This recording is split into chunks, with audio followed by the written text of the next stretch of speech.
presentation of Lincoln Financial Sports, a member of Lincoln Financial Group.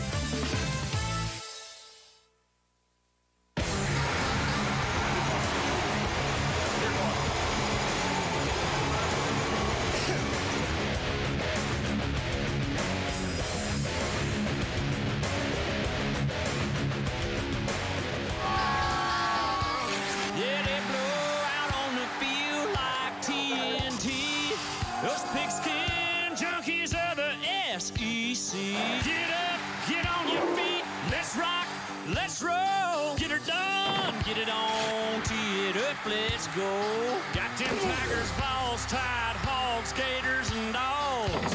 Ah, let's play some football. It's Auburn and Mississippi State.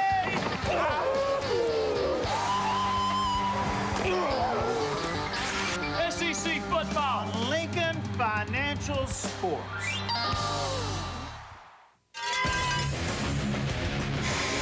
Well, the Cowboy Bells give it away. That tells you we are in Starkville. Tommy Tuberville making his way to the stadium, and the grills are hot. The chicken is ready to eat, and we are ready for some SEC football.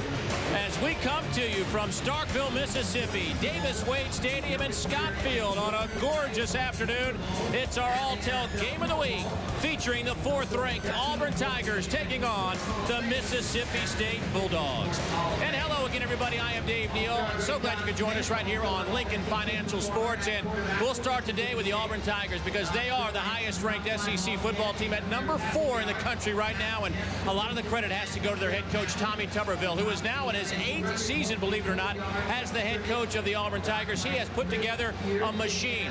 Over the last few years, this team has been up there among the elite. When you talk about the best record since 2004, only Southern Cal and Texas have surpassed Auburn in terms of win percentage. Both of those teams have captured national championships.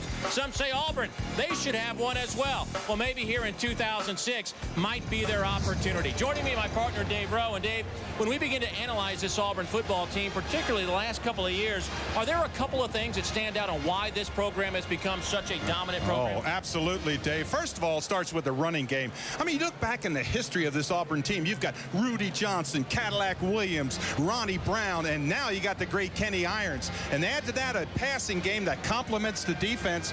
Wow, you've got a strong offense. And then all of a sudden you go and you look at this defense, and wow, I know they've had 3 different defensive coordinators, but Tommy Tuberville puts the stamp on this defense. He's the old defensive coach. Yeah, exactly. He is a defensive-minded head coach, and you see that in the statistics. Let's talk about Mississippi State, really at the other end of the spectrum. Yeah. But when we talk to Sylvester Croom, he is really optimistic about where this program is going. You may not see it, certainly in results, but yet they're moving along. Yeah, he said he looked at the film to get ready for this game of 2 years ago, and he said it was disgusting. He said, I couldn't believe it. We lacked effort. We didn't have the talent. And he told us yesterday, he said, watch out, boys. We're getting close. Yeah. Well, let's take a look at our Toyota keys to the game. Well, first of all, the dominant running game, they got the iron hot for Auburn, but that dominant running game of Auburn just starts with Kenny Irons. He gets hotter and hotter. Last year, he averaged 29 carries during the last 7 games, almost 1,000 yards. And with Mississippi State, a good place to get out of the rut is with a young quarterback named Trey Rutland. He thinks he can score. He's excited. He's talented. He has very little experience, Dave, but he believes he can do the job, and more importantly, he thinks he can win. Well, Mississippi State will have an opportunity to get the football first, as they were the benefactors of Auburn winning the toss and deferring until the second half. So Matt Clark will kick it off for the 1-0 and 4th-ranked Auburn Tigers. It's a squib kick. Bulldogs will bring it out to the 20. Out to the 25 goes Derek Ambrose, and that's where the Bulldogs will take over.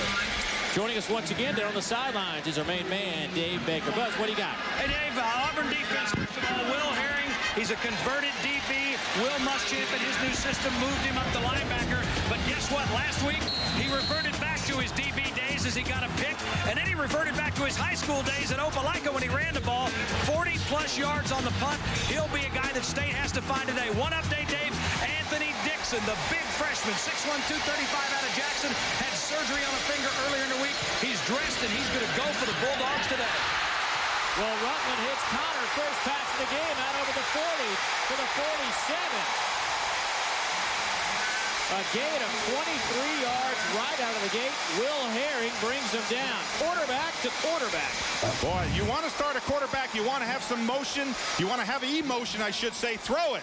And they did. They threw it quickly to Omar Connor. And he's a big target in there, Dave. We talked about him being a quarterback. But this really has to help Trey Rutland. He gets off with a good start. He moves the ball. They're at midfield. He's only going to get better if he keeps on thriving off of that. Rutland 6'1", 220. The redshirt freshman out of Decatur, Georgia. Toss sweep. Goes to Brandon Thornton, who gets the start today. He gets maybe a yard. Garibi Dede on the stop for the Tigers. Take a look at our Chevy starting lineups today. Eric Butler, when we talked to Woody McCorvey, the offensive coordinator, he said they've got to find a way to get Eric the football more. Probably didn't get it to him enough last week against South Carolina. Up front, Ryan Anderson graded out exceptionally well last week. He moves over into a guard position. He played right tackle last week, graded out 94% against South Carolina last Thursday night. So on second down and 9 yards, the handoff once again goes to Thornton, brought down by Jonathan Wilhite, but a flag back in that Auburn secondary.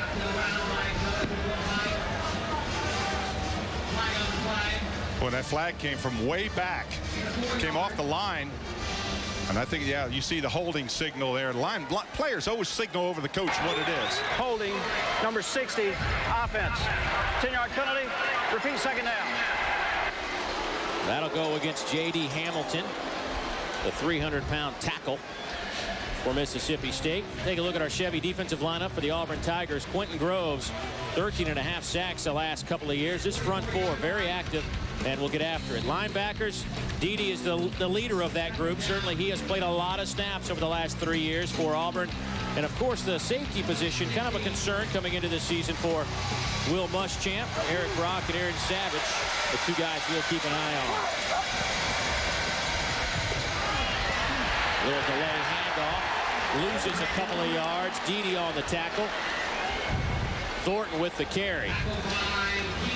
And Dave, there's nowhere to go on this play. Auburn they play solid foot. Look at that square up in there. You see them all reacting to the ball. They don't overcompensate trying to go around blocks.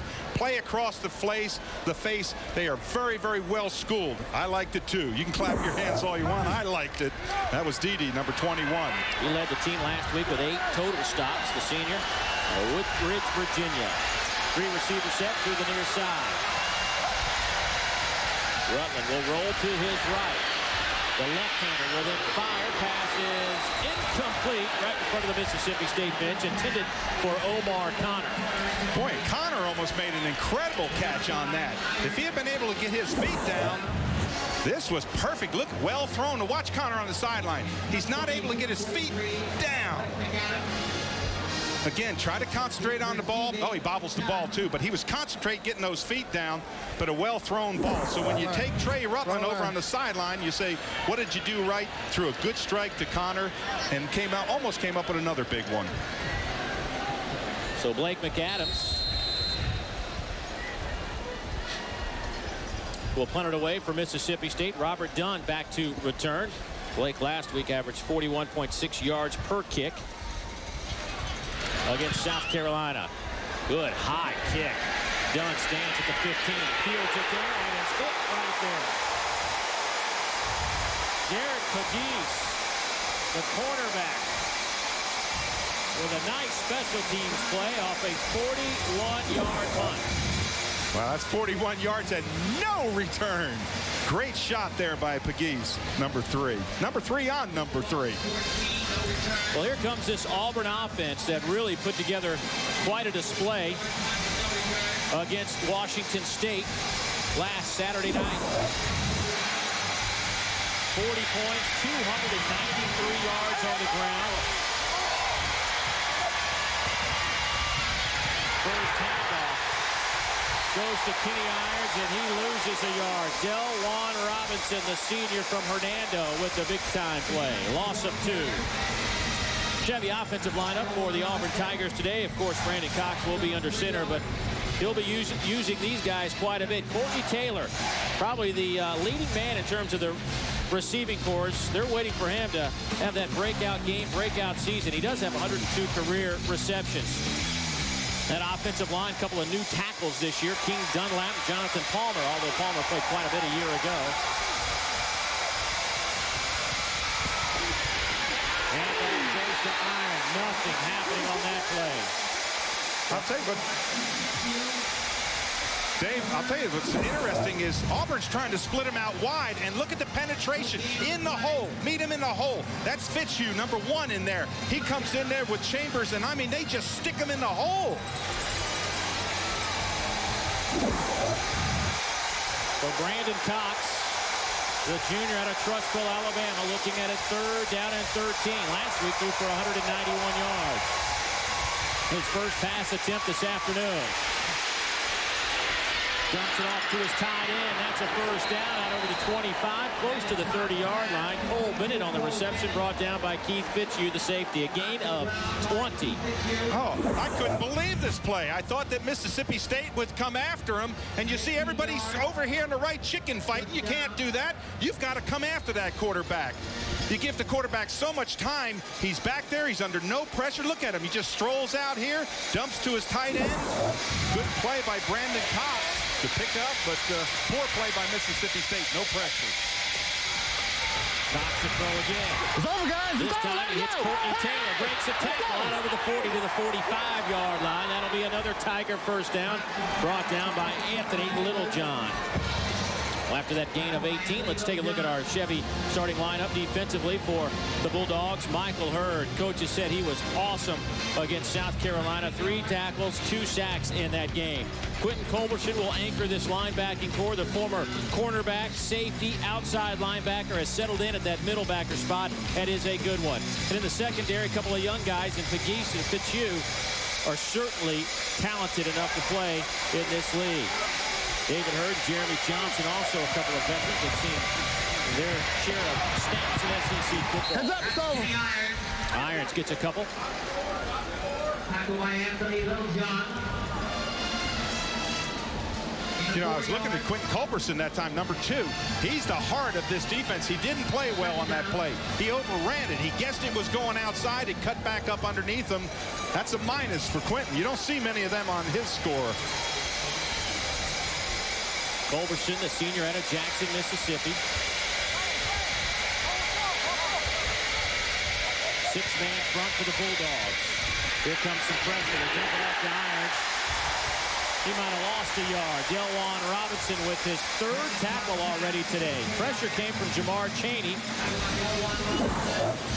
Dave, when I watched Delwan Robinson, number 98, I thought to myself, that is Mr. Hustle.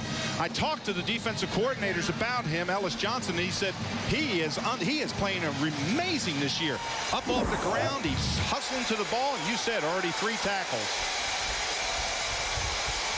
Here's another 3rd down for the Tiger offense on this drive. They converted on a 3rd and 13. Now it's 3rd down and 9. Cox has time. Finds a seam. First down and then some for Auburn as Courtney Taylor makes his 2nd reception. They'll spot it at the Bulldog 34. And Dave, we talk so much about this running game, but first of all, they pick up the blitz. Look at Culberson. They run him wide. Bang! They knock him down. But they picked him up really well. But look at Cox, that nice little pocket sense, move around in there, just look for the opening. I love the way he moved along in the pocket there. He doesn't panic, he doesn't pressure, just finds the open man.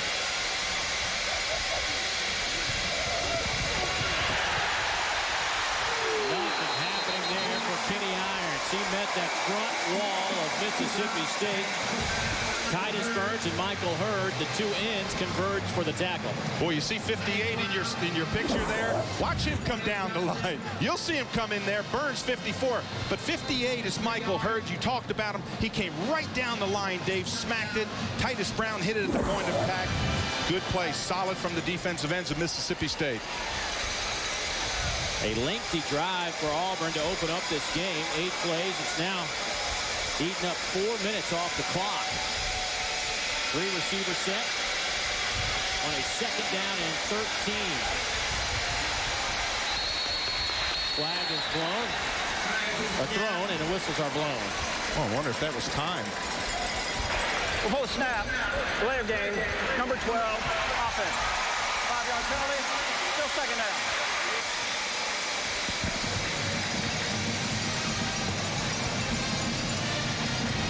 The ball, 42-yard line.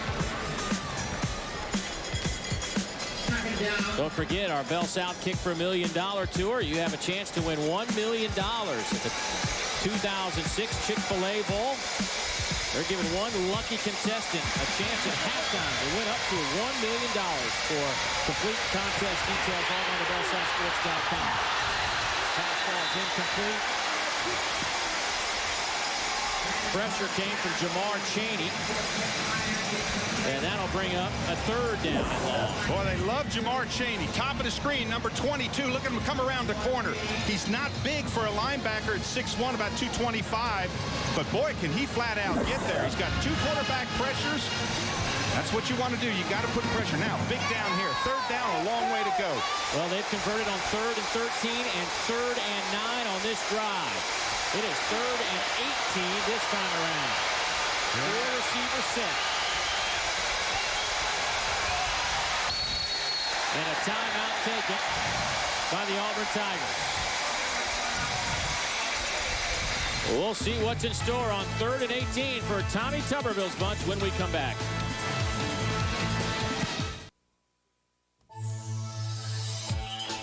The Alltel SEC Game of the Week is being brought to you by Alltel, by Regions Bank, by Hummer, by Sonic Drive-In, by Bell South, and by Advance Auto Parts.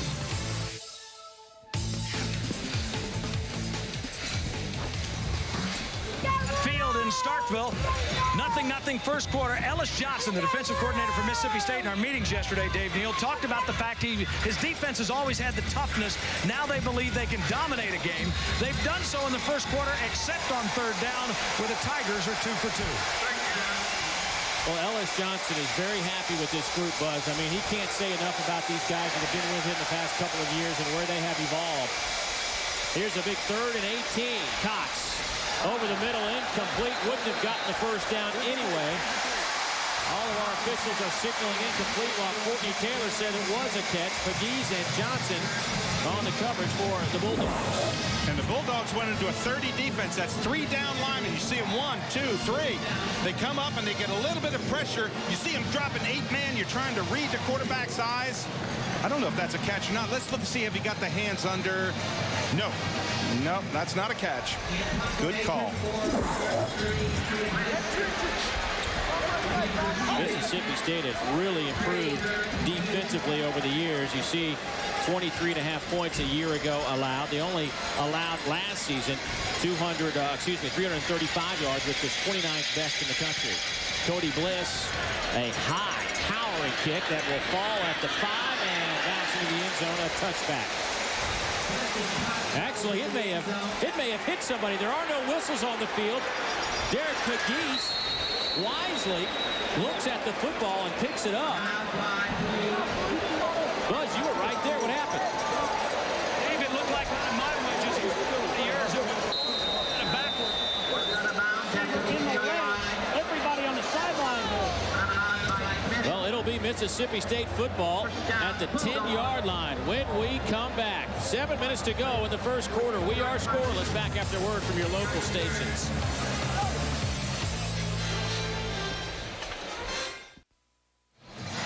Well, there's a reason Derek Pegues chased after the football. He was the only guy to chase after it. That's because it hit him. Watch right there.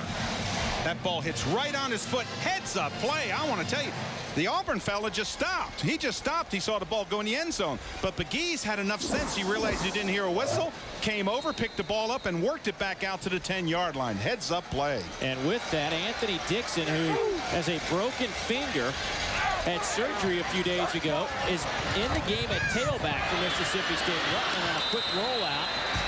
Nearly got dropped by Quentin Groves before he got rid of the football.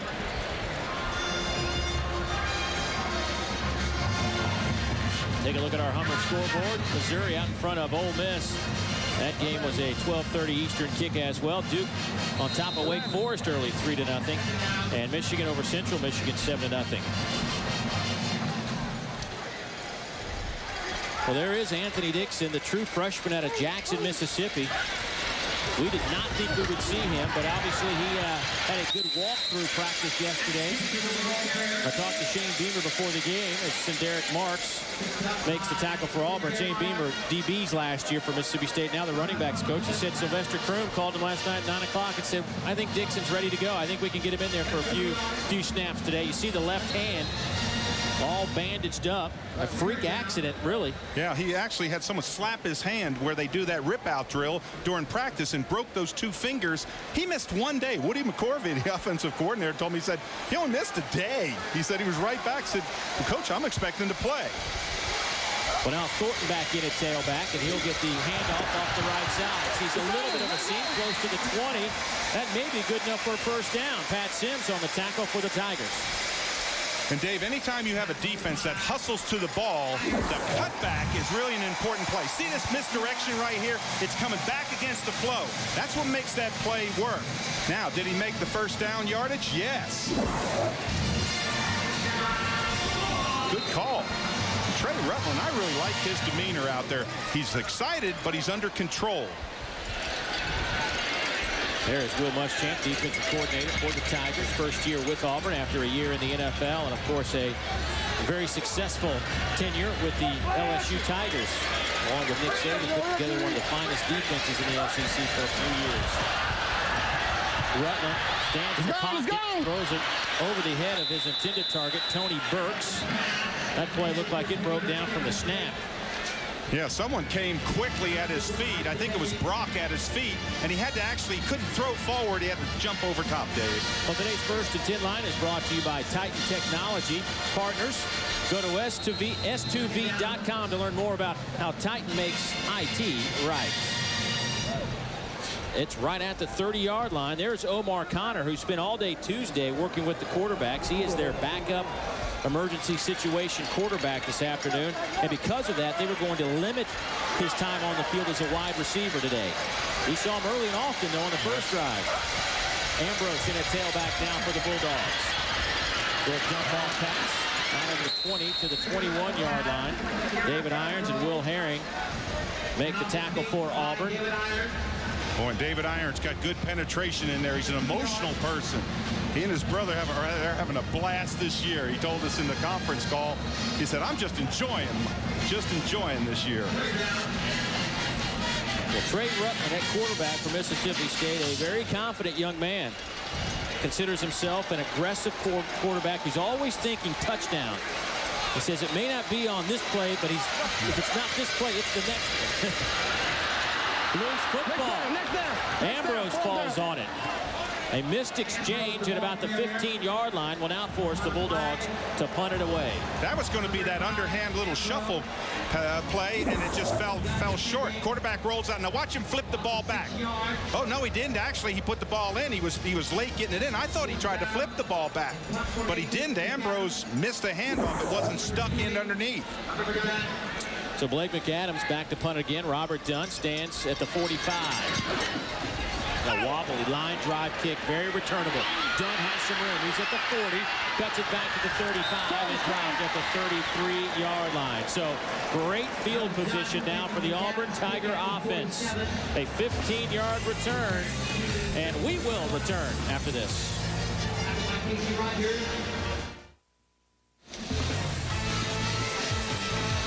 Well, if you haven't figured it out by now, Jefferson Pilot Sports was our old name. We have since merged with Lincoln Financial and have become Lincoln Financial Sports. And we'll bring you SEC football all throughout the season.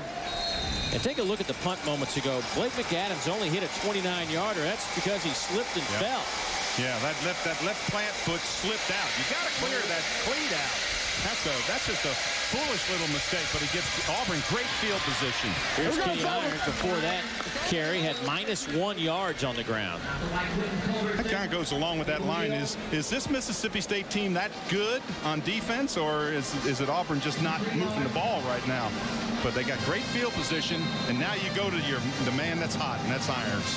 Well, Kenny Irons, 7 consecutive games with over 100 yards. Today, 5 carries, 2 yards. Second down and 7 now for the Tigers. In motion is Dunn. Cox has plenty of time. Fires to the far side. Courtney Taylor makes the catch. He's at the 20, breaks a tackle. Falls forward down to the 16. That'll be a first down for Auburn after a 15-yard pickup. Jamar Chaney tripped him up. Well, Brandon Cox under a lot of pressure back there. You can see him step up, and right there he pulls the hand down. But Courtney Taylor was out there in the flat all alone. A little bit too easy a coverage. You got to cover a little bit closer to that. That's David Hurd. He needs to be about 4 yards away, and he's 8 or 10 yards and then misses the tackle. Can't do that. Got to play him closer. Out of the I formation. Here's Irons off the left side to the 10, stumbles down to about the 8. Antonio Johnson makes the tackle for the Bulldogs as the Tigers are inside that red zone. And you look at some of the numbers last week. He talked to Al Borges, the offensive coordinator, said that they had to rethink some of the things they were doing in the red zone last week after coming away with just 2 touchdowns and 5 opportunities against Washington State. It's a matter of execution. Need to be a little bit more fine-tuned inside that red zone. And that's red zone powered by Honda generators for the ultimate tailgating experience. Irons to the 5 and stop there. I think he got the first down on the 5, Dave, but that was just put your head down. You see him shaking, point that signal, first down. That was tough running. You get a kid like Kenny Irons, and right away you think he's running outside, as we see Al Borges right there, the offensive coordinator. You think he's an outside runner, but he puts that head down, and boy, is he tough inside. Well, now it sets up a 1st and goal. Ball just outside the 5-yard line.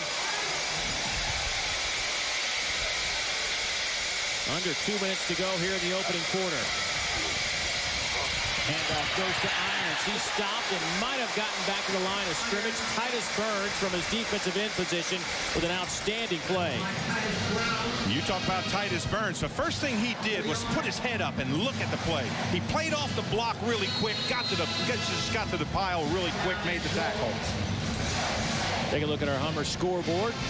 Louisville. They will score some points this year, folks. Virginia Tech on top of North Carolina, and NC State and Akron now in the second quarter scoreless. They'll play action to Irons now. Wide open near side. Touchdown, Auburn. Gabe McKenzie, the backup tight end, with the touchdown reception. Boy, McKenzie is big. He does like a little tight end delay off the line. He comes along the line. Now, look, see him just sneak out there in the flat, and he just dumps it to him. That's called tight end delay. What you do is you don't take off with the pattern. You block first, now you slip out. And you saw Cox come out there, the little naked boot coming out there, and he dives in the end zone, gets a score. Heads up play.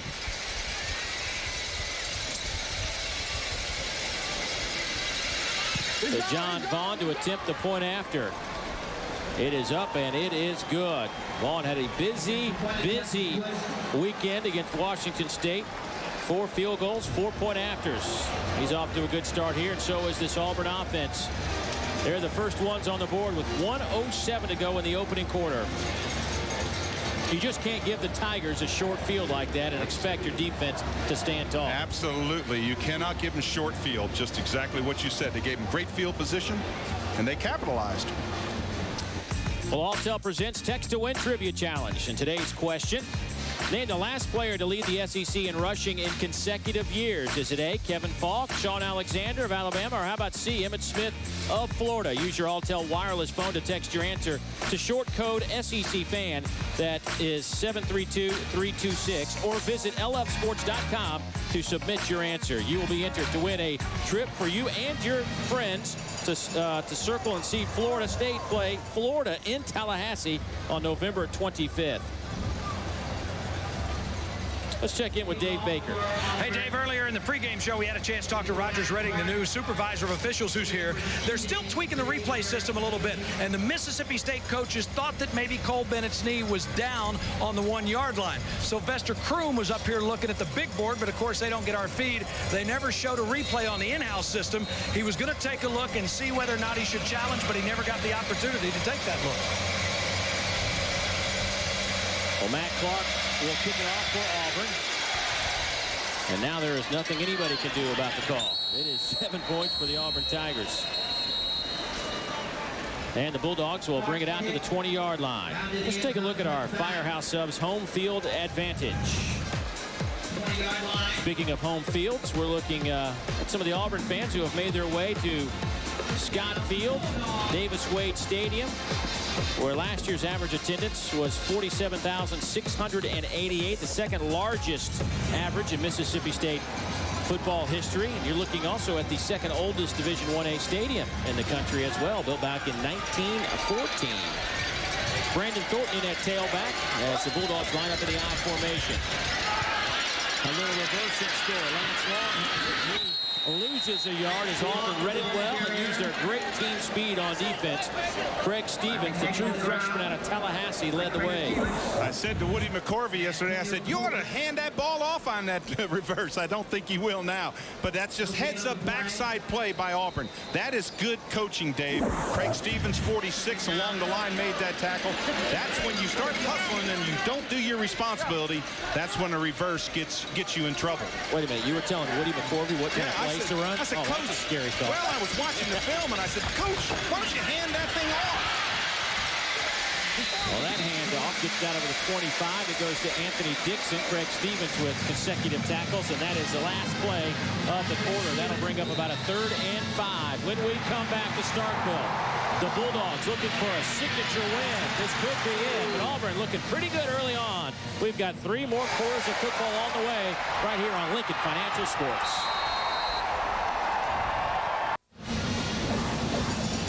It is our Alltel Wireless Game of the Week from Scott Field here in Starkville, Mississippi on a warm, humid afternoon. The Tigers, the 4th-ranked team in the country, leading 7-0. And this Mississippi State defense, Dave Rowe, has been on the field quite a bit in the first quarter on a warm afternoon. Yeah. They need this offense to churn out a few first downs. Absolutely. No better situation than that 3rd down, about 2.5, 3 yards to go. This is a big series for Rutland. Now, he throws that curl really well. When I was watching film yesterday, he loves that little 7 to 9 yard curl. But he's in the shotgun stance now. Let's see what he does. Here comes some pressure. Pass is incomplete.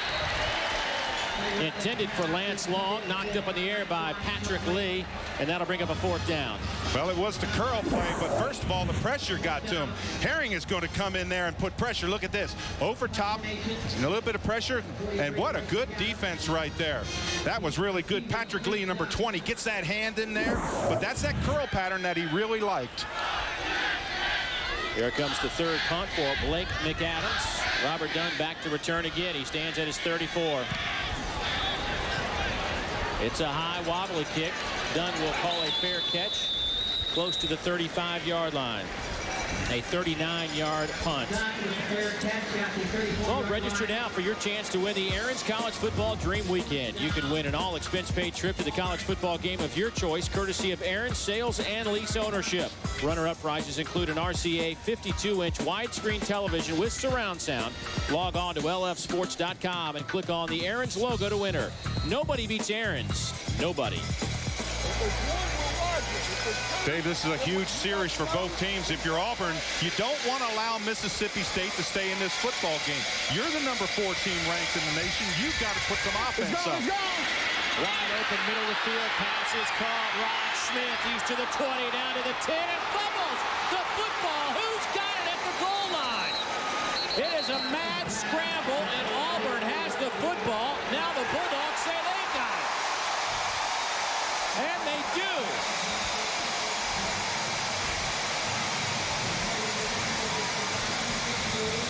Jeremy Johnson with the fumble, forced fumble, recovered by Keith Fitzhugh.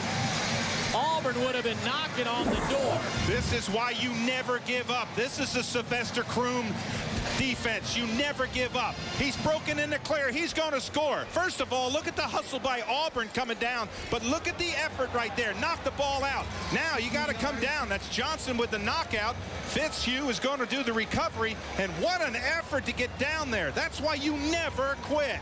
Big effort. Rip the ball. They teach him to pop underneath. It's the most vulnerable spot. Now, all you got to do is come up with the ball. Man, there's some scrambling and pulling there. The official right there to see what happened. Watch the rip up. Pop. You know, it looked like Cole Bennett actually had possession of the football on the ground. Let's see from this angle if he did or not.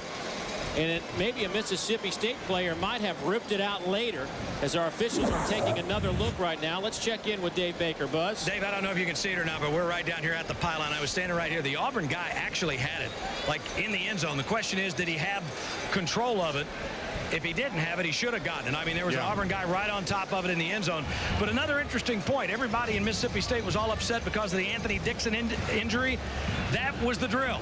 That's the thing that they practice. After review, that if somebody's the there, play stance is called on the field. First down, Mississippi State.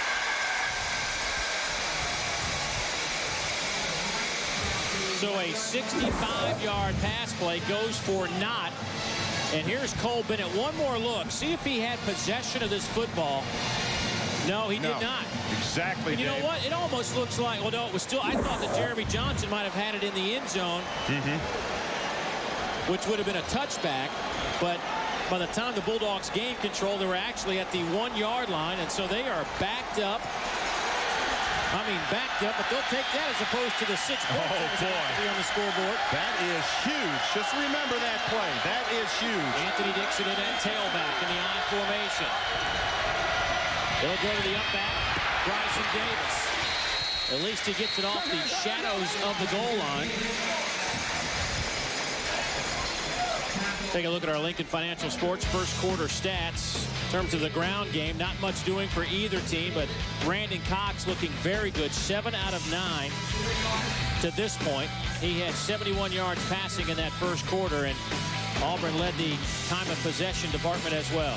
Yeah, that's just good, solid defense, both sides. I want to tell you, this is a great game. This is fun to watch and fun to talk about. Dixon, he's met at the 5, falls forward to about the 6-yard line. Merrill Johnson with the initial contact for the Tigers. That'll bring up a 3rd down and about 5 on the play. And I was just going to say to Rutland, I was just going to mention, hey, don't be scared to throw this football. You're a quarterback. I know you're young, Trey Rutland, but don't be afraid to pull that ball down and look downfield. There he is. Trey Rutland, by the way, 2 out of 6, 27 yards on the day. Dave, one of the plays he's used here is that little sprint action where he rolls to the strong side. When I was watching yesterday, throws very good running to his right.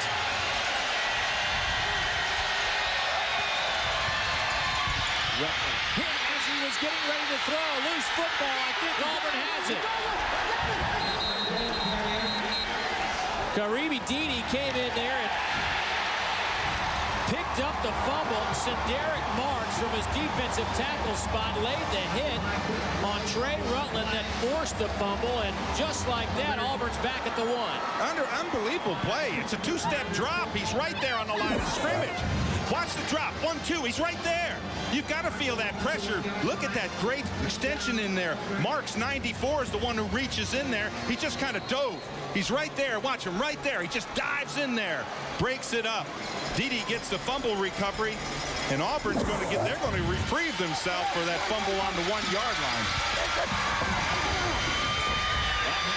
Goes to Lester. He is stopped at the line of scrimmage.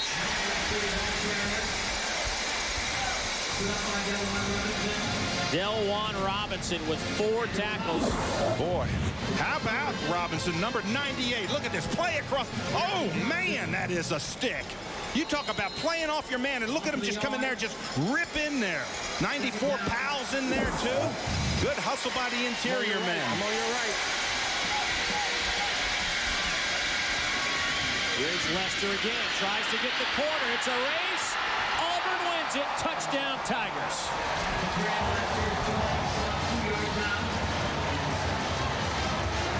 Well, Dave, 32. Carl Stewart leads the way on that play. He knocked down the end coverage. That's why he just walked into the end zone untouched. Watch the block by the up back, 32. Right there. Boom. See him right there? He's got him. Locks him down. Just pranced into the end zone. He was taking out Powell. Here's John Vaughn, the senior out of Brentwood, Tennessee, for the point after. It is up and it is good. And Auburn has taken a 2-touchdown lead. It is now 14-0 with 11:35 to go here in the second quarter from Starkville. It wasn't a long run, but it adds up to a 2-touchdown lead for Auburn. SEC football is brought to you in part by Toyota. So the Tigers with a 2-touchdown lead. They blanked Mississippi State last year 28-0 over at Jordan-Hare Stadium.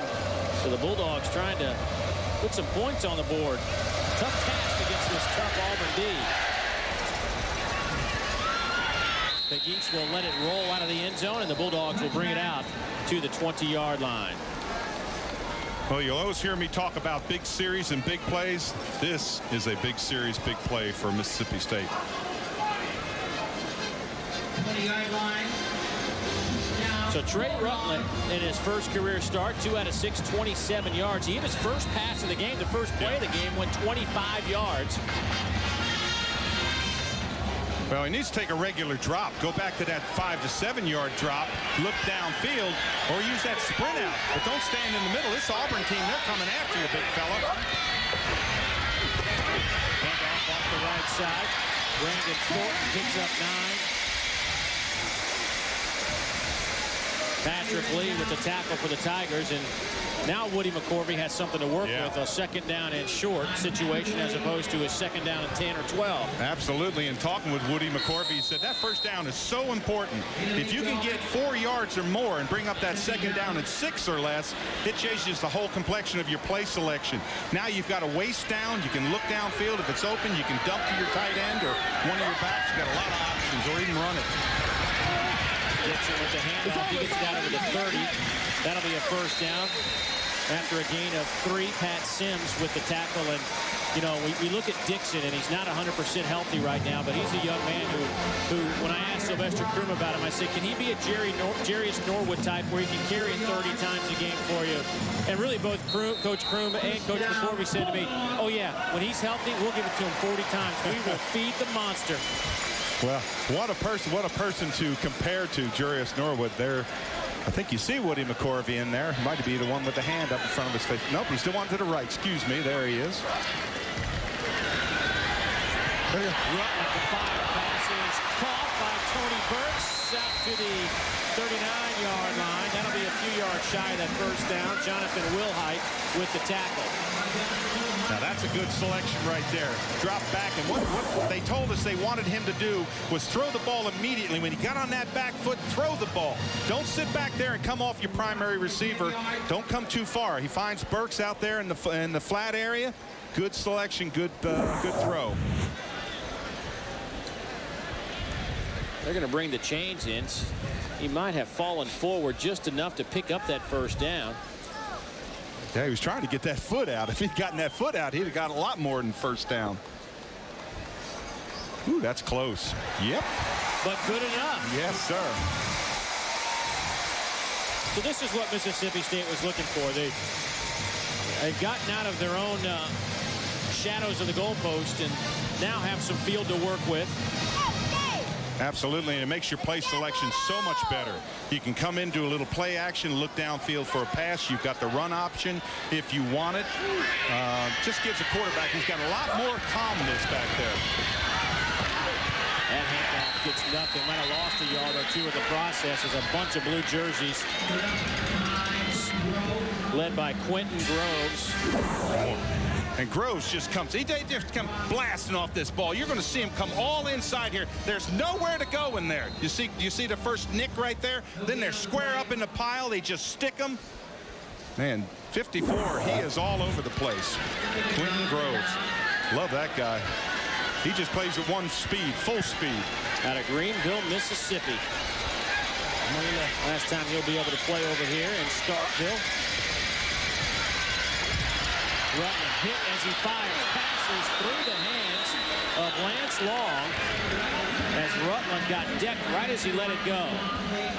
Boy, but in Rutland's defense, it was a good pass. He stayed in the pocket. A lot of pressure from the outside to pick him up. You want to step forward, quarterback, and he does. Delivers a strike up there. There was good blocking. Again, you see the pocket up there that he steps in. He gets a late hit. That's something you got to come down with. I think this ball's very catchable. On the fingertips, I don't know. I think they'd like if Lance Long was about 6'1" instead of 5'11". Well, here's a 3rd down and 10 down. Rutland. Pressure from Groves again. Throw it. And he is dropped back at the 32, and I think the Bulldogs might have gotten away with a big-time hold as well in the process. Yeah. But regardless, Mississippi State goes backwards, and now they'll have to punt. Good pressure here. They get him out of the pocket. You're going to see 3 or 4 people there. Groves is one of them, gets him out. And you see there that number 35 is Herring. He comes down with it. What a move he made this year, Dave, in talking with him. Coming from a safety, moving up to that linebacker spot. He said everything hits him faster, but he likes it. Robert Dunn back to return the punt from Blake McAdams.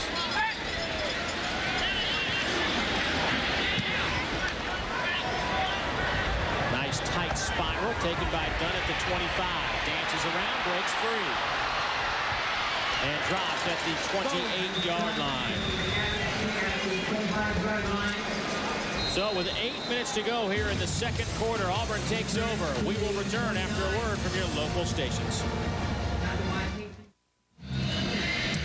Quentin Culberson, the senior middle linebacker, led the team in tackles last year with 78. He's a leader on the field, but we have another leader. It's our Suzuki way of life. The man who backs up Culberson in the middle is Tim Bailey, a sophomore out of Glen Allen, Mississippi. Spent 18 months on active duty with the Mississippi National Guard, and included in that was a 12-month stint in Iraq.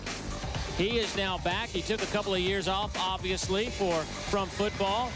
And the coaching staff said here he is just a joy to be around. A young man is an exceptional character on this team.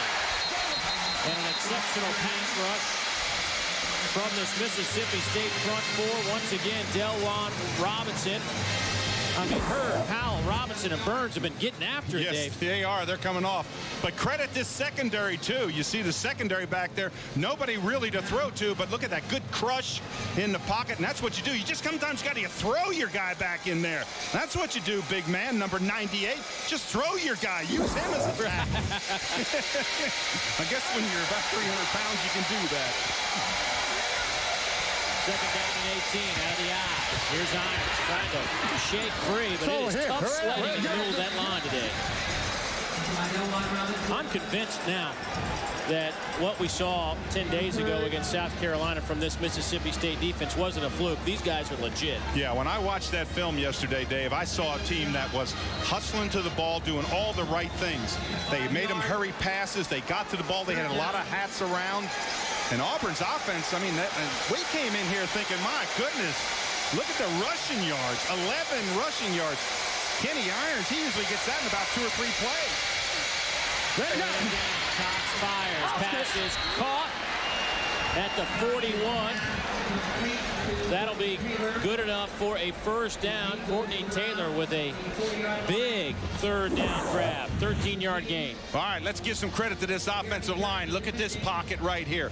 Pushing to the outside over there. Let your quarterback step up and deliver. He throws a good strike in there to Courtney Taylor. And again, that's what Brandon Cox can do when he's not pressured. He steps up. He's very accurate. He's got great delivery and makes good decisions. Here's Irons trying to find some room, dancing around. Gets a couple on the play before he is driven backwards by Pegues and Culberson. I love talking with Kenny Irons down on the field before the game. I said to him, how are you related to my old teammate, Gerald Scrap Irons? He said, oh, that's my uncle. But Gerald Irons was quite a fixture with the Oakland Raiders. I said, man, you need to take some credit. That's a good lineage right there.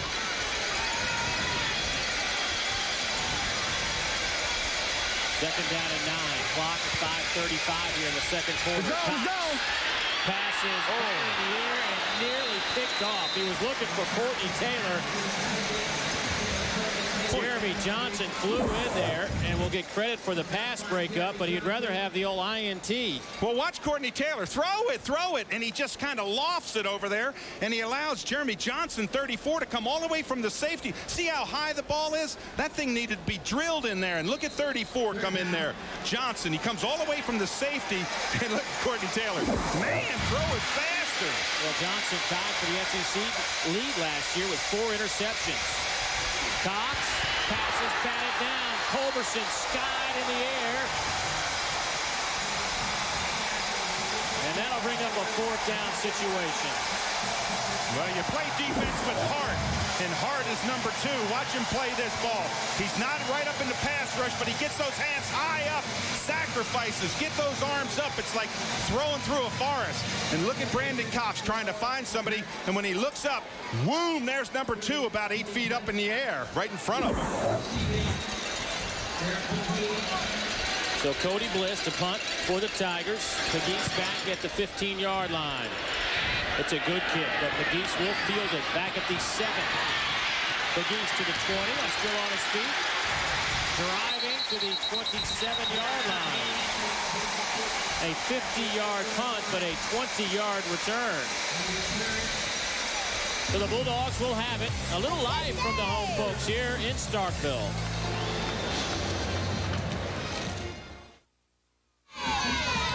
Auburn leading Mississippi State 14-0. 5:09 to go in the second quarter. Let's check in with Dave Baker. Buzz? Hey, Dave, going to be interesting to see what State does on this offensive series. You know, that offensive staff was kind of reeling. They lose Michael Hennig. Then they lose Dixon, even though he's back. And remember what Sylvester Croom told us yesterday. It's not about Auburn. It's about us, and it's about attention to detail on offense. The same thing we've been telling these kids since the spring. Yeah, that's what frustrated Sylvester Croom last week. There's some of the minor details. Little screen to Thornton, gets it out close to the 30. That'll be a gain of about 3 on the play. Good play selection. That gives you a little more confidence as we watch Thornton comes up with a little bit of an ankle sprain, perhaps. Good play selection. You want to dink them. You want to pick what they... And the big thing for a young quarterback, Dave, is to take what they give you. Don't try to force the ball. Look and see what they give you. If they give you a dump, you take it. If they give you the tight end, you take it. If they give you the deep route, go for it. Dixon back in at tailback. He'll take it out over the 35, close to the 36. That'll be about maybe a yard shy or a little bit less than that from a first down. Johnson and Herring make the tackle for the Tigers. Boy, Dixon did a good job on the line. There was someone right in that had stepped up. A backer had stepped up. He made a miss, sliced inside. He's got good motion back and forth. They are really excited about his future here. 3rd down and 1 for Trey Rutland and the Bulldogs. He'll hand it off to the tailback. Dixon springs free for about 6 or 7 on the play. That'll be a Bulldog first down. Nice spin there and a good look back to the hole. Watch him look back. This is going outside now. He cuts right back, spins back inside. Good ball protection. And you think he's not happy? He plays with emotion. Look at him. Right there. That's what you want. You want him to come back to huddle, and you want him spitting. 6 carries and 30 yards. Pretty good for a guy we didn't think we'd even see on the field today. Dixon gets a little tall sweep, cuts it back inside, and is met by a swarm of blue jerseys. He loses a couple. Well, there ain't no cutback on Auburn, I can tell you that. Those players run to the football. You see Davis, number 9 there. He's one of the leaders. He's one of the safeties that comes in those long situations. He's got 3 tackles. He moves to the football really well. There's no cutback when you play against Auburn. Taking off the left sock and shoe of Brandon Thornton. Now, big linemen, you tape right back up and they go back in. But these Brandon Thornton, that's a big injury when you sprain an ankle there. Mississippi State will take a timeout, trailing by 14. We'll return after these messages from Auburn University and Mississippi State. Well, that's a pretty good indication of where we are. Yeah. Starkville, Mississippi on a warm afternoon. Bulldogs. They've got a 2nd and 11. Pass over the middle is caught by Omar Connor, and then he is caught by Will Herring at midfield, but Connor held on. And how about Connor giving a little bit of lip there? He got stuck on the play. He popped right back up. Left side of your screen crossing pattern. Bam! And that's the way you hit. And good pace section. Nice crossing pattern. That's a stick. Man, that's Herring. 35 comes in there. And Herring says, welcome to the receiver corps. And you know what? Omar Connor got up. He just started saying, hey, man, can't hurt me. Can't hurt me. 3rd and 4 now. Connor in motion. Rutland fires. Connor makes the catch. And he makes the first down as well. Great effort from Omar Connor. Will give the Bulldogs the first down. Yeah, he went in motion, came back against motion, just slid out into the flat. And how about that? Good hands, quarterback, good hands, and stretches. And look at that emotion when he gets up. You think he's not fired up? And the toughest thing to do, Dave, is to change positions. He was a quarterback. He wanted to play quarterback. They told him that he could help this team more as a wide receiver, and he did it.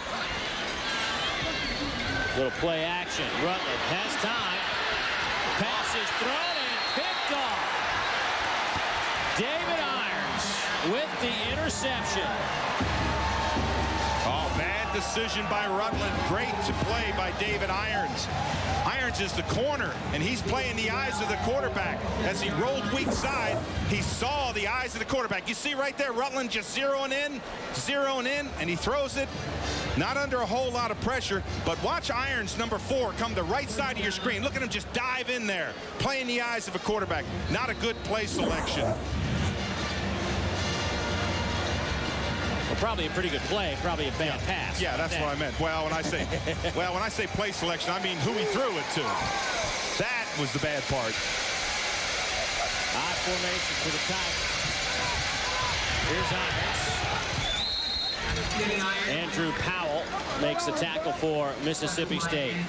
We'll go to Yahoo Sports to see over 50 Lincoln Financial Sports SEC football and basketball games. And for only $4.95 per month, you can hear thousands of audio broadcasts. Be sure and follow your team all season long at Yahoo Sports. 2nd down and 7. Irons. 8 carries, just a dozen yards today. Here's his 9th carry. Will pick up the first down. When you start thinking with a minute left, you think, why aren't you passing the ball? But when you have a Kenny Irons, he can take it to the house anytime. He hasn't gotten a lot of freedom today, but you want to hurry in this situation.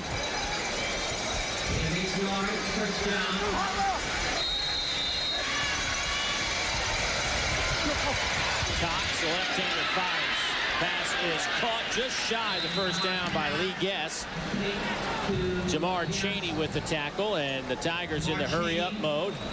Yeah, they call on the line of scrimmage. You'll see them. They'll run to the line of scrimmage unless they take a timeout, and they just did. 9 yards. So that'll bring up a 2nd down and 2 after the timeout with 53 seconds to go before intermission. Let's play some football. Well, we are very proud and happy to have Brooks and Dunn back for another season opening of our telecasts. Those guys did a great job a year ago, and once again, outstanding job. Their album, Hillbilly Deluxe, is still going very strong. So is their long-haul tour. They're up in Hartford, Connecticut tonight, and then in Saratoga Springs, New York tomorrow. And don't forget, it will also be right here in the great state of Mississippi in Robinsonville. Back on September 22nd, you can pick up your Coke and Diet Coke and a special packages in Walmart.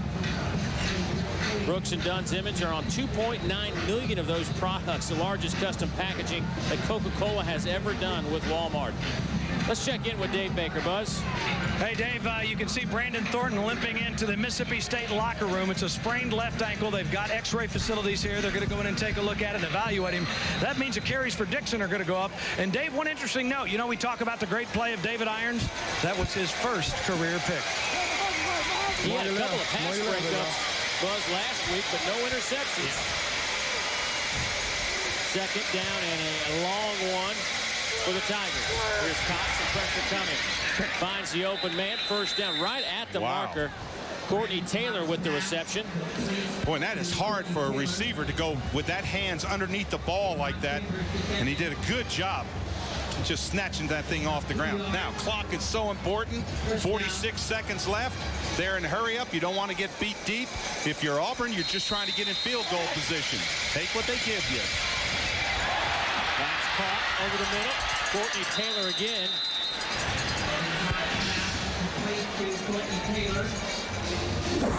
Taylor getting that soft coverage out on the flat right there. You can see there's no coverage in his face. They played him deep.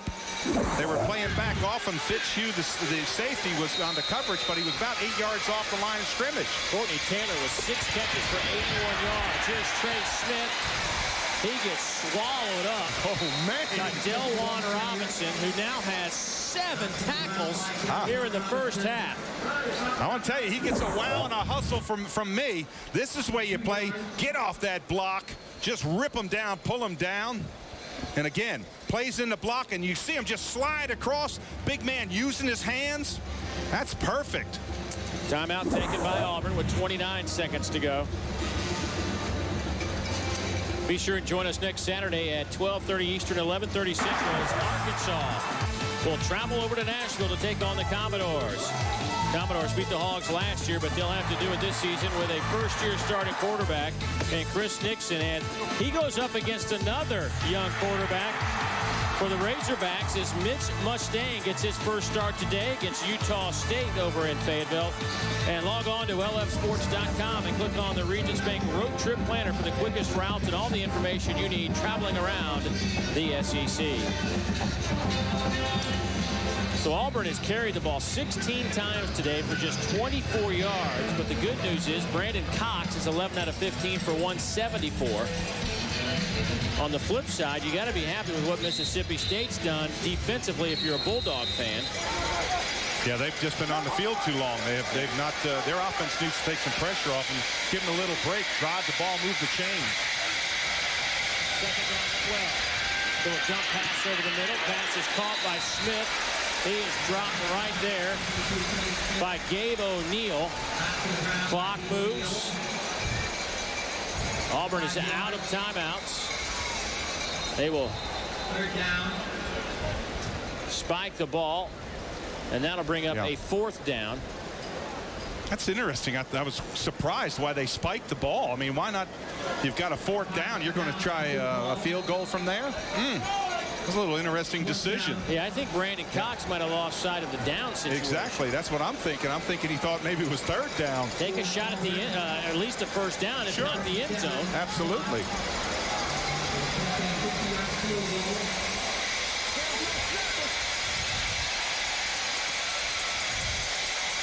A 50-yard attempt coming up for John Vaughn.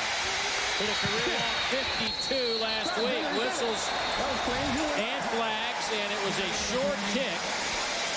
Oh, if Mississippi State's got too many men on the field, I was looking to see how many. No, it's not.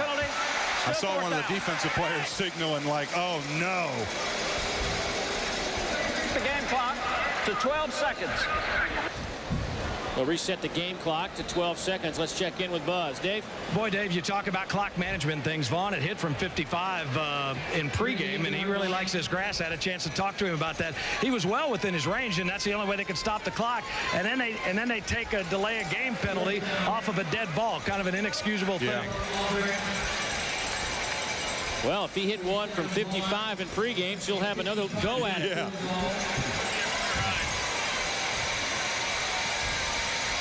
55-yard field goal attempt. The only problem with this is that ball's got to have a low trajectory to get out there. And a lot of times if you get those arms up in the middle, you get any kind of penetration, you can knock the ball down. Tommy Tuberville's just sitting there with his hands on his hips saying, good night. Trying to add that second. They do so. So a dozen seconds remaining here in the first half. They will officially, by the way, call this a 54-yard attempt now. Wind is from left to right, across the field. He's gone.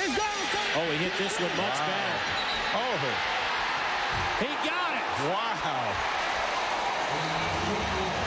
He was short from 50, but plenty long from 54. John Vaughn with a new career high. Well, you said he liked the grass.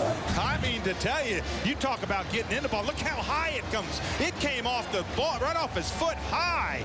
Look at that thing. That thing had, good night, that had another 5-10 yards on it.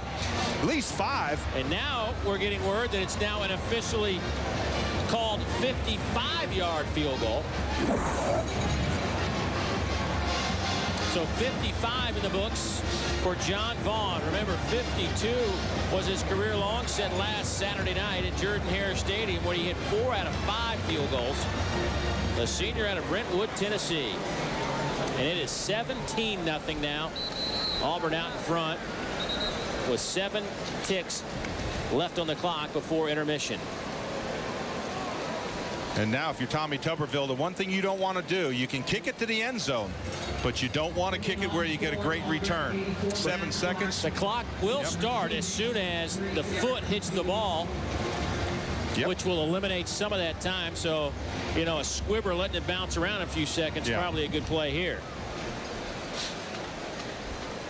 You might even just pooch it over the front line, just let it kind of settle down in there and get good coverage. But you don't want to let that big long return. Of course, they've kicked it into the end zone several times today on kickoffs, so maybe they'll go to distance.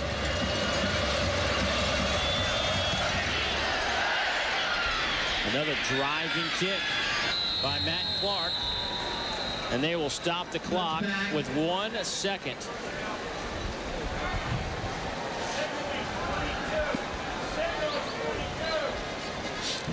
Line.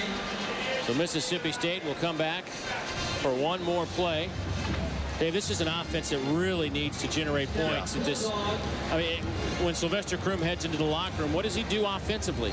Well, he starts to, what they do is they break up into your break your offense into wide receivers and things like that, Dave. And what you're looking for is positives. Well, with the new rules, the clock started as soon as the officials got the ball ready for play on the change of possession. So no play needed to be called by the Bulldogs, and Tommy Tuberville has to be somewhat pleased with his running game held in check to be going to the locker room up by 17 on the road in the SEC opener here in Starkville. Let's go downstairs to Dave Baker. Tommy is an old defensive guy. This is your kind of game. Yeah, we're being hard-headed on offense. We're letting them put 9 up. We could throw it when we wanted to. We're going to do that in the second half because they're not going to let Kenny run the ball. But, you know, we're moving the ball pretty good on the ground, even though we're being hard-headed. Defensively, you know, we're just going to have to tackle our running backs. You know, they're running some good power plays inside and mixing it up pretty good. We're containing him, but I think containing is giving away a little bit up in the middle on the running game. We just proud of John Vaughn. What a kick, you know. Thank goodness for delay of the game. Took that delay to get him in range. Yeah, I did. 2 shots at it. He's 50% anyway. Attaboy. See you, Tommy. That's Tommy Tuberville. He ought to be in a good mood. His Auburn Tigers, they're in a war, but they go to the locker room with a 17-0 lead over the Mississippi State Bulldogs. SEC football is brought to you by Sonic Drive-Ins, by Bell South, by Advance Auto Parts, by Toyota, by Pizza Hut, and by Aaron Sales and Lease Ownership. Come out in the second half, believe in themselves, believe in each other, and for 30 minutes, we're going to give it one play at a time. We'll see what happens. This thing ain't over by a long shot. Have some fun, Coach. Good luck. That's Sylvester Croom, Dave. Sylvester is ready to put some pads on. Boy, I can tell you. I would have liked to have been in that locker room, boy. That was fire. You know, he has remained positive. I think sometimes, Dave, he thinks that fans may not understand how far away they were as a competitive team in this league when he got this job. And he hopes that they understand where they are now. It is a long process, but he feels that they are getting closer and closer and closer. And they've had a couple of good recruiting classes, and he says the guys have been believers in what they're trying to do, and that's what you want as a head coach. Absolutely. He said when he looked at that film when they were getting ready for this week, he said, I couldn't believe that was my team. He said we were slow. We didn't have effort. He said we had some talent, but we didn't have the effort. He said now we're putting all the pieces together. Well, Mississippi State will kick off. Auburn will return. Auburn won the toss and deferred to open up the game. And Mississippi State coughed it up at about the 1-yard line. Right after Auburn coughed it up at the 1-yard line, the Bulldogs did the same, and Tigers took it in from there, and then a field goal from 55 yards out capped off the first half scoring for the men in blue today. By the way, Mississippi State wanted to wear their white jerseys today, meaning that Auburn wears their home blues on the road here in Starkville this afternoon. Kickoff taken by Tristan Davis. Davis out to the 30. Davis tries to get the corner to the 35, and flags come in. That'll be a late hit on that sideline. A 30-yard return by Davis. Anthony Johnson was over there. Was one of the guys making a play. Yeah, you got to see that. Devon Glanton came out of that Auburn pile as well. You got to see that big white sideline when he's out. Oh, it's a face mask. No, that would be a late hit. Oh, and a late hit. Looked like a face mask, too. After the runner was out of bounds, personal foul, late hit, number 8, kicking team. 15-yard penalty, first down. Wow. There is Kenny Irons having a tough go today, just 2.6 yards per carry. But last week against Washington State, Kenny was very impressive. It was his 7th consecutive 100-yard game. He went for 183, averaged 9.1 per carry. He opened up the game with a 40-plus yard carry. Then he opened up the first play of the second half with a 50-plus yard carry. Here is Kenny. Not the same here today as was the case against Washington State. Only 5 yards in that carry. Titus Burns with his 3rd stop today. Dave, look at those first half possessions: punt, touchdown, fumble, touchdown, punt, field goal. It's been a first half of a little bit of mistakes. When you're and Al Borch is the offensive coordinator, he does not like mistakes. He wants a perfect game. He's quite an intense coach out there, but he's really kind of like a dad figure to a lot of them. They really enjoy playing for him. Toss sweep to Irons off the left side. He's got some room. Moves his big tackle out of the way and coughs up the football. Oh, I think his tackle caused a fumble. He ran up the back of his tackle. Oh, and they're signaling Auburn's got the ball.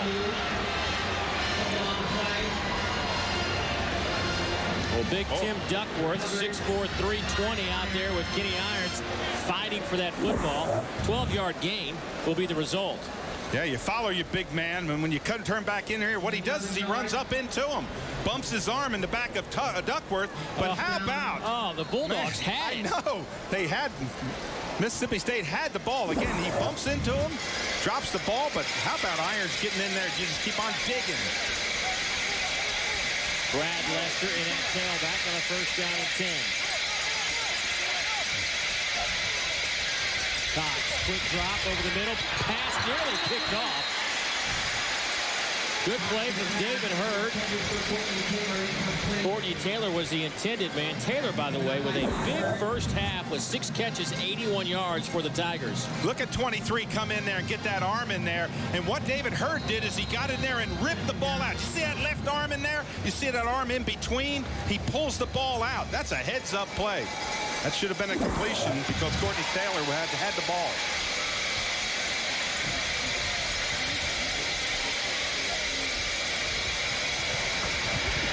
Sends up the screen to Lester. He's got some room. Hurdles one man close to the 20. Good enough for a first down. Quentin Culberson knocks him out of bounds. Boy, the perfect call by Brandon Cox. Perfect call. Little screen. Mississippi State was coming with pressure, and he just dumps it over the head. When I looked out there, David Hurd, 23, was out there. Look right in here. You're going to see Hurd. He's the only guy out there. Takes 2 of them, and he still gets an arm on him just to slow him down. And Quentin Culberson, number 2, he's inside. Now watch him come right there. You see him get hit right there? He doesn't give up. He's on a dart out there, and he saves what could have been 7 points. First and 10 from the 20. Toss sweep. Lester's got a lot of football field in front of him. Breaks a couple of tackles. He's to the 5. Touchdown! What a run! Brad Lester. goes 20 yards. A couple of missed tackles by the Bulldogs allowed Lester to score his second touchdown of the year. Yeah, he was in a pile. Watch right here. He's in a pile right there. He's got hands ripping the ball out. That's a stick right in the chest by David Hurd, and he just keeps those feet. You love those feet. And then at the end, Fitzhugh misses the tackle, and David Hurd does too. 2 missed tackles on that play. Tommy Tuberville loves it. That should have been about a 1-yard gain. Instead, it's now 24-0 Auburn. Less than 2 minutes for the Auburn Tigers to march it down the field, capped off by a 20-yard toss sweep touchdown by Brad Lester. Back to Starkville in a moment.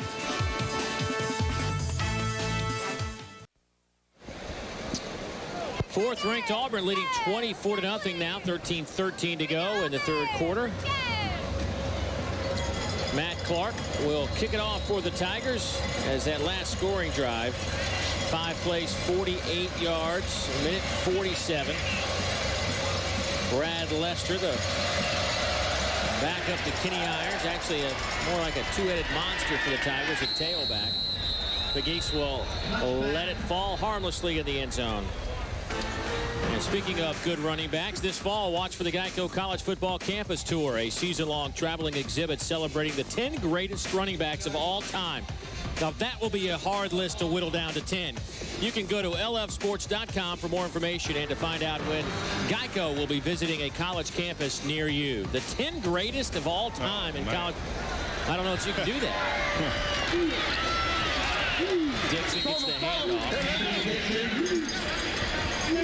And Dave, as Mississippi State takes over here, giving up already a touchdown, what's their philosophy going to be? I mean, do they have to strike quick if they want to have success? Well, I think if you're Sylvester Croom, you're thinking, move the chains, get first downs, get confidence in your quarterback. He's a little bit shaken right now, but you've got to you're going to play a long time with him.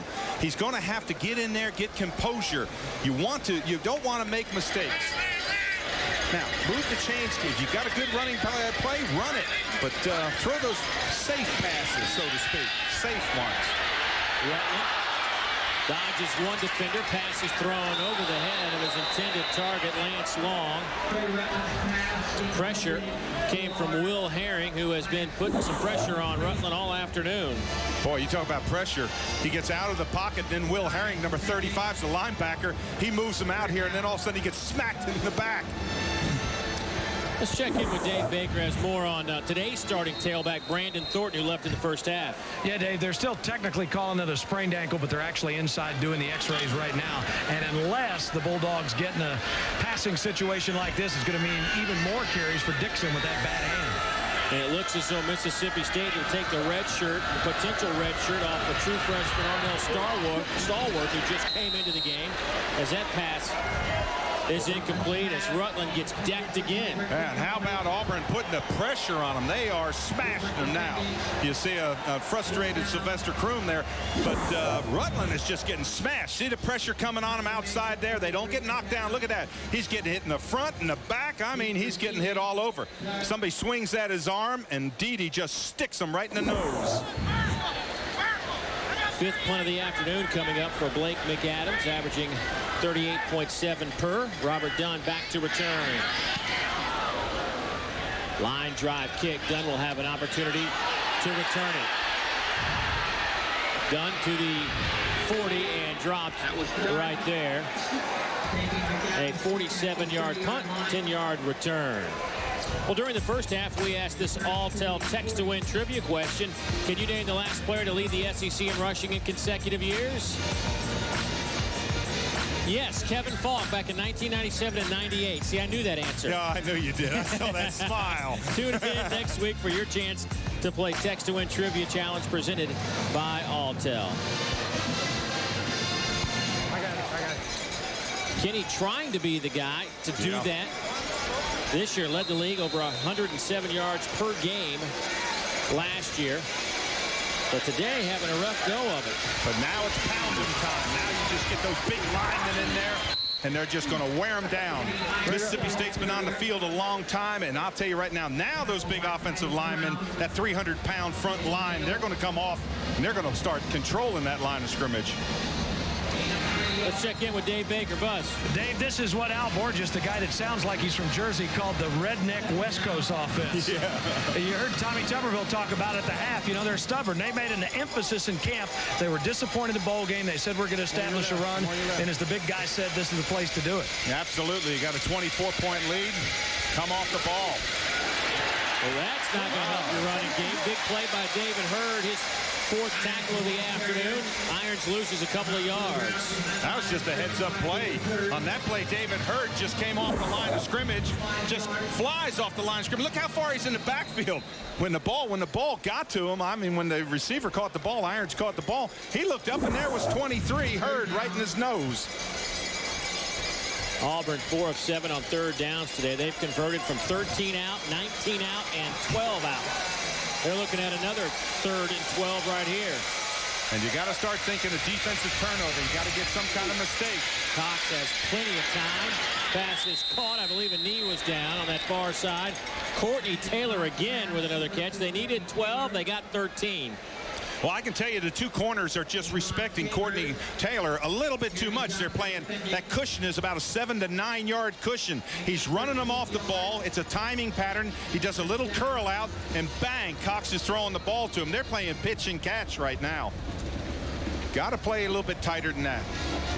Look at there. 7 receptions. They're going to him a lot. Now with 109 career receptions in moving up to 5th all by himself on the Auburn pass-catching list.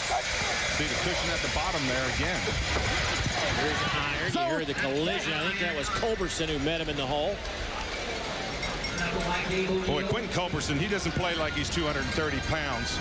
I mean, he moves along. He's got great quickness. He just slides along, and he gets in there, and he delivers an attack. Watch number 2 come in here. Cut back, bang, there he is. And he just wraps him up, gets those hands on him, pulls him down. You lead by example, and that young man does that.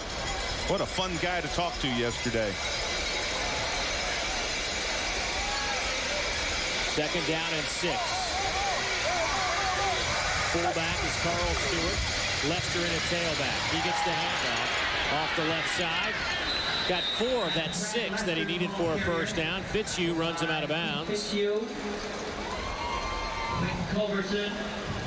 And another 3rd down coming up for the Tigers. You know, we talk about fun guys. There's a fun guy.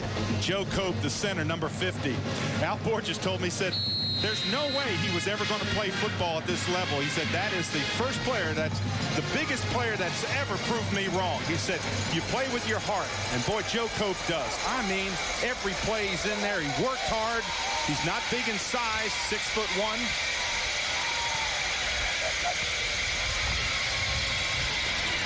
Pass is dropped by the tight end. Cole Bennett.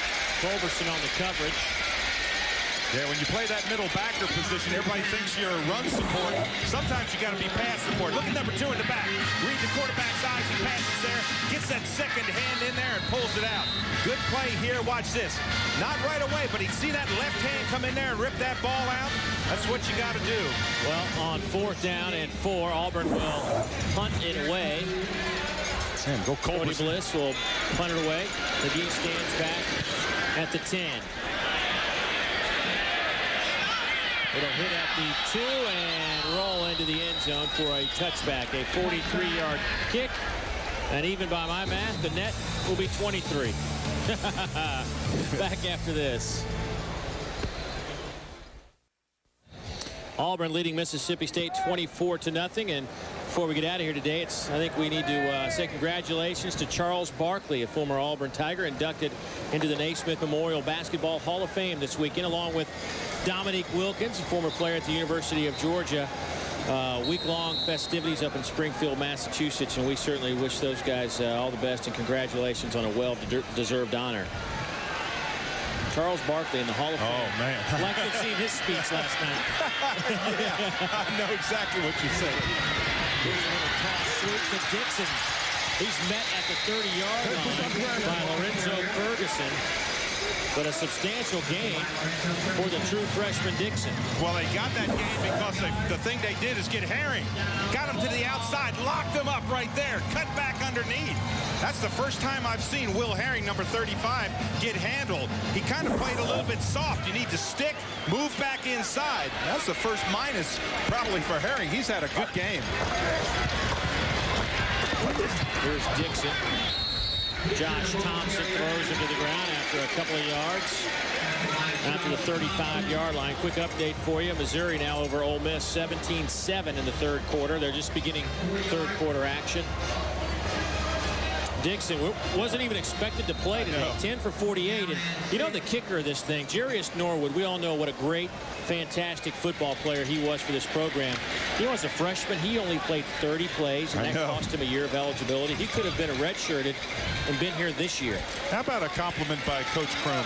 He said, Jarius Norwood, that's my poster person for who I want this team to resemble. That's quite a compliment from a coach. Dixon. About a yard, Eric Brock on the tackle. There's a look at that Aaron scoreboard. Missouri up by 10 over the Rebels, who had a nice win in their opener against Memphis. How about this? Duke, nearly a 20-point underdog, leading by 6 in the third. Louisville all over Temple. Michigan over Central Michigan. Former Commissioner Roy Kramer of the FCC used to coach up at Central Michigan. Virginia Tech, North Carolina, they got some problems brewing in Chapel Hill. And Akron, speaking of problems. Wow. On NC State. Wait a minute. Got to complete this. That was intended for the true freshman Stallworth, who got locked up by the senior from Opelika, Will Herring. Boy, Herring had him zeroed in. Watch 35. Look at him. He's on a dead run right to him. Boom. You know, coaches Dave talk about matchups. You want to get matchups. That's a matchup I think the Auburn coaches like.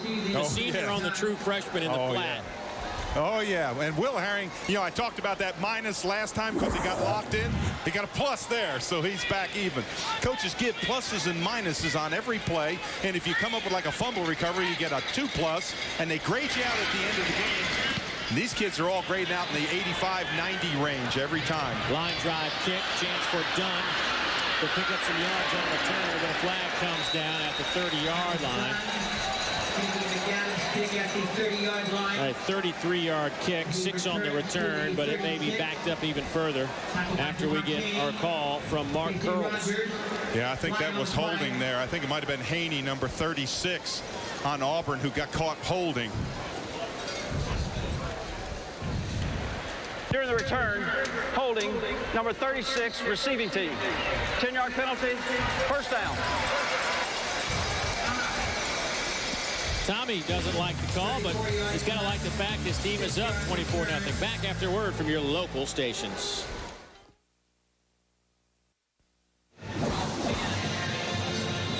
It's our all-tell game of the week from Starkville, Mississippi on a warm afternoon, where the Auburn Tigers have put 24 on the board. 6:57 to go here in the third quarter. They have the football back just outside their 20-yard line. They'll line up in the I formation behind their quarterback, Brandon Cox. Will get the handoff off the left side. Once again, only a couple before he's met there. David Hurd steps up from his cornerback position. They'll give him 3 on the carry.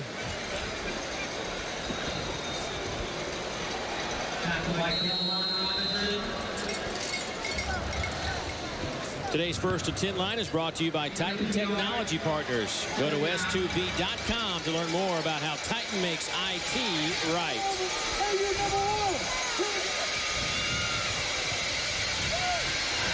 Cox, man open at the 32. It's Gabe McKenzie, who already has a touchdown reception today. That takes it out over to the 39-yard line. First down now for the Tigers. Let's watch the center one time. Look at this. You got to run out there. You're making it look like a play action. You run about 5-6 yards. I love talking with Joe Cox. He told me, he said, Coach Null, their offensive line coach, has got all different kind of blocks.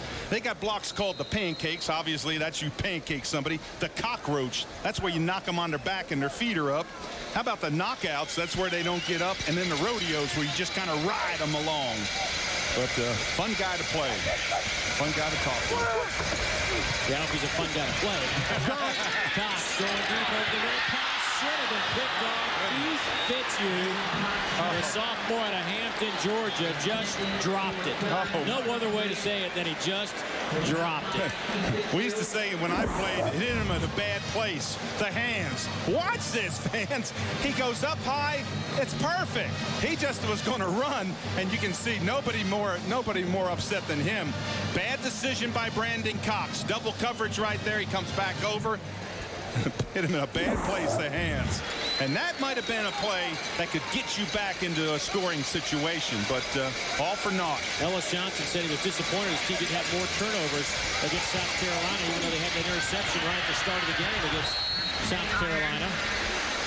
This is a club that was pretty good in terms of turnovers last year down the stretch. They had 8 interceptions in their last 3 games in 05, and of course started 2006 with that pickoff by Culberson.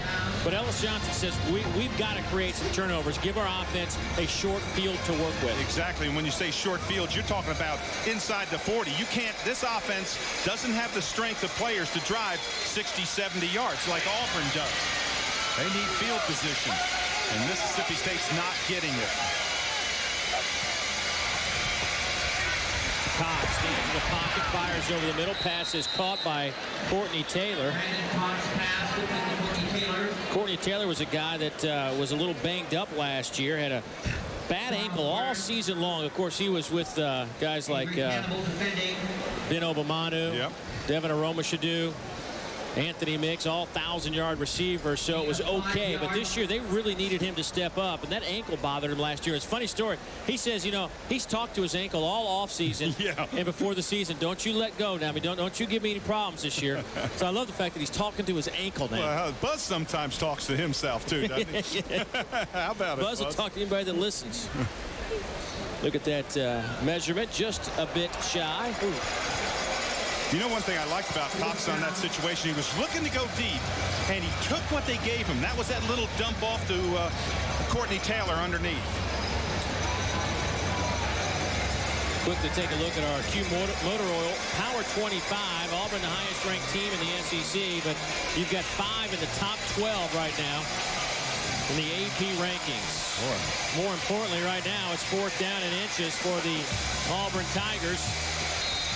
Now you got to be disciplined. You can't jump off sides. No, they don't. Your favorite play, the quarterback sneak works. I hate that play. I hate that play. I haven't told you that. Only 226 times now. Yeah, I know. And all these years. Well, I'll tell you why I don't like it. He's standing flat foot. Now, if you don't get a good push, you got to give Joe Cope a lot of credit there. He got the push. But if you don't get a good push, you're standing flat-footed. You've got no momentum. And, of course, he got a good push by his offensive line. Duckworth over there, the 315-pound guard, number 76. And Cope, they doubled. Just don't like it. Tommy Trott, the tight end, in motion, little play action. Somebody's helmet comes flying off. The Cox throws off his back foot. I think he was just trying to throw it out of bounds. I saw Brandon Cox put his hand up like he was going to get help up. The Mississippi State player said, we ain't helping you. Number 90 helps him down. That's Johnson. But watch the rush on this. Good, hard rush. Everybody keeps on digging.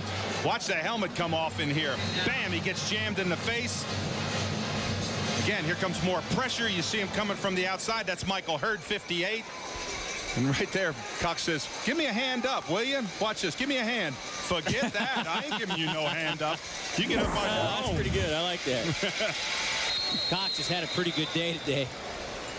What a 16 out of 24 for 213 yards, 1 interception. Timeout taken. Taken out by Auburn with 4:12 to go here in the 3rd quarter. Don't forget, next week we will set up shop in Nashville, Tennessee, 12:30 Eastern, as Arkansas takes on the Vanderbilt Commodores. Commodores will be using their first-year quarterback, Chris Nixon, while Arkansas will be using a youngster of their own in Mitch Mustaine. That'll be 12:30 Eastern, 11:30 Central. Then you can log on to lfsports.com and click on the Regions Bank Road Trip Planner for the quickest routes and all the information you need traveling around the Southeastern Conference. And let's check in. A man who knows this league probably better than anybody, Dave Baker. Buzz? Hey, Dave, yesterday, Al Borges was pretty upset when Brandon Cox had to call that timeout.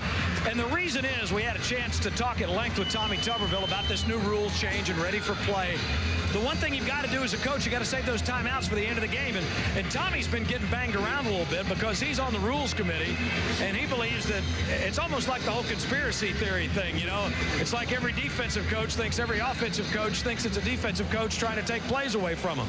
But he said the number one thing on the committee they were looking at is trying to make sure that the kids were protected in a 12-game season.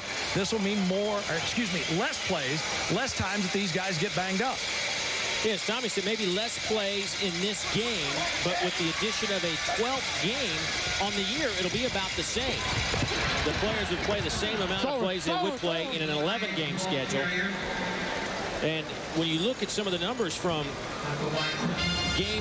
week number 1 in the SEC versus week number 1 of 2005, there were on average 8 less plays in week number 1 this year versus week number 1 last year, which is, you know, could be considered one good drive. Yeah.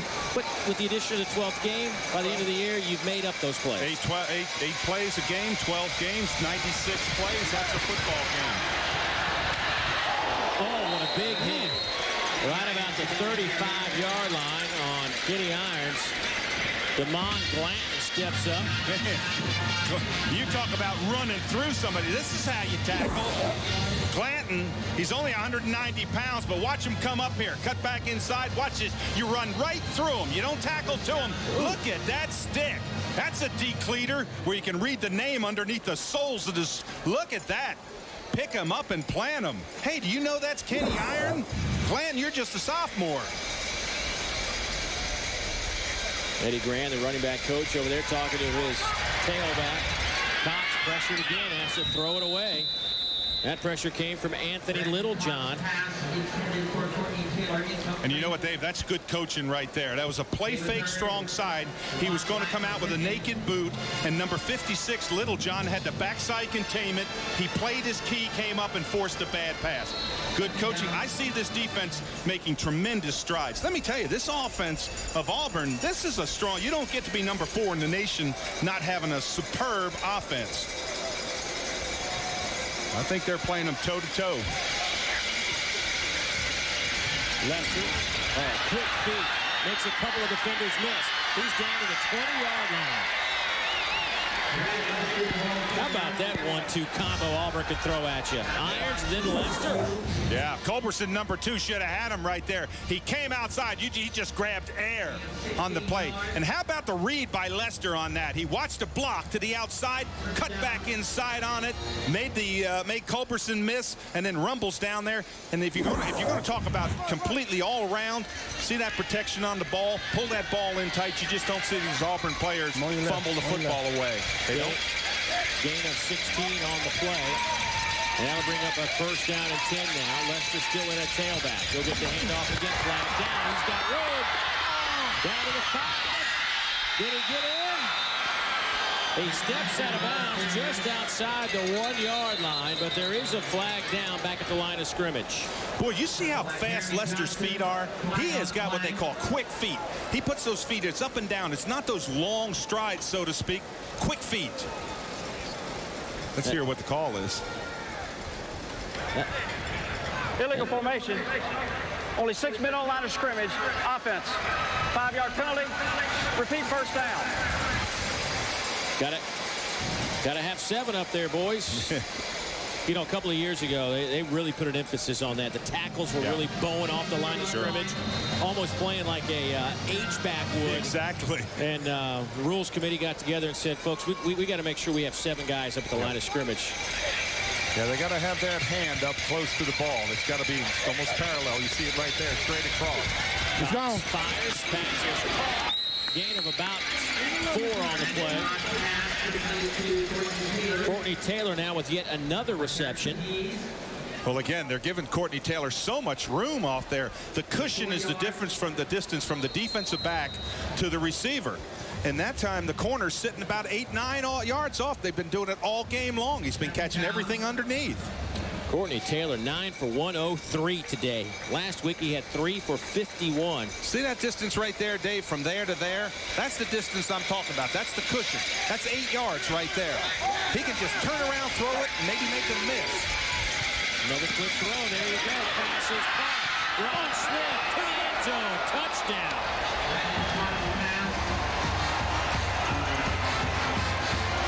Well-designed play. What they did that time is they brought Courtney Smith up underneath. You saw the one coach show the cross arms. They brought Courtney Smith underneath. See him turn right underneath and then out in the flat. Busted coverage on the play. No way to make up on it. Just a heads-up call. And that's because that distance at the cushion that they've been playing, they're just giving them too much room. So this time they use Courtney Taylor as a little decoy coming back underneath and throw out in the flat for a touchdown.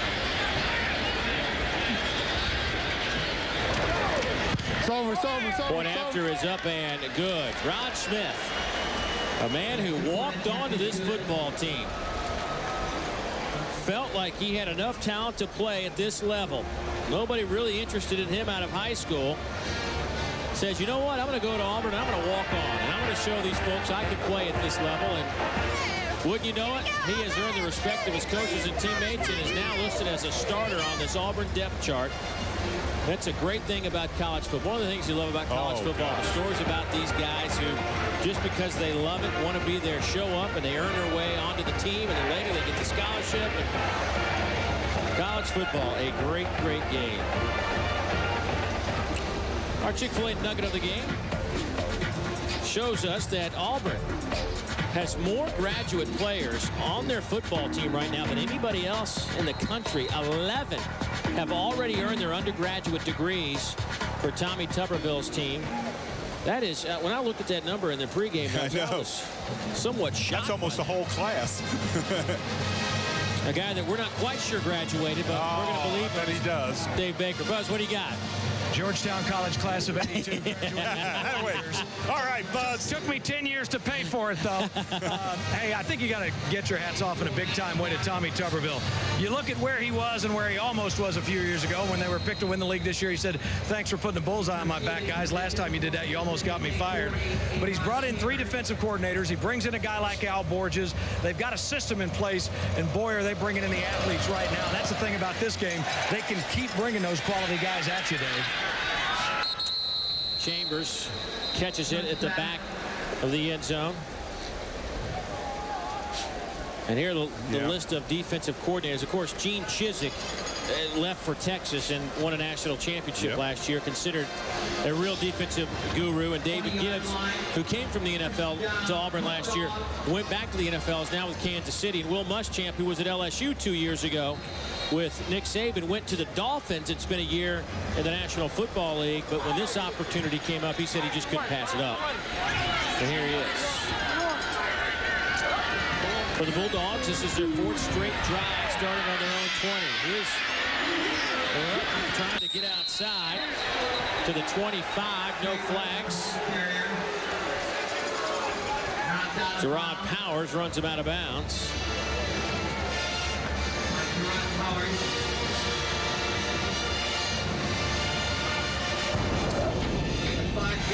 Dave, it's been a first and second half of Auburn defense, big hits. Everybody is covered. Look at the swarming defense. You talk about people in on tackles, 2 and 3. Big hit there by Marks. Caused that fumble. Now pressure again on Rutland. Down he goes, but a lot of hits today. Here's Rutland, the southpaw over the middle. Has Connor. Flag down at the 30 across the way. Ferguson makes the stop. Connor out over the 40 to the 41 if it stands. And that flag's thrown about 5 yards off the line, so it doesn't look like it's going to be a line of scrimmage call. I'm wondering if he chucked him or stuck him, held him off the line. It's about 5 yards downfield. Well, Mississippi State's moving backwards. That's not a good sign. Pass interference. Number 88, offense. Ooh. 10-yard penalty. Repeat second down. Sylvester Kroom doesn't like it. Eric Butler, the tight end, the guilty party. This club only 1 penalty last week against South Carolina. What I would imagine that Butler did was use his hands on the play. A lot of times those receivers will come off and that defender's right in their nose, and what they do is they're getting jammed and they use their hands to push them out of the way. Can't do that. So that's offensive interference. Sylvester Croom does not like it because they got a completion. They were moving the chains. They got a first down, and now it puts them back second at about 16 yards or 15 yards. That's the Bulldogs' third penalty today. The penalty is half the distance to the goal. Repeat second down. So that'll make it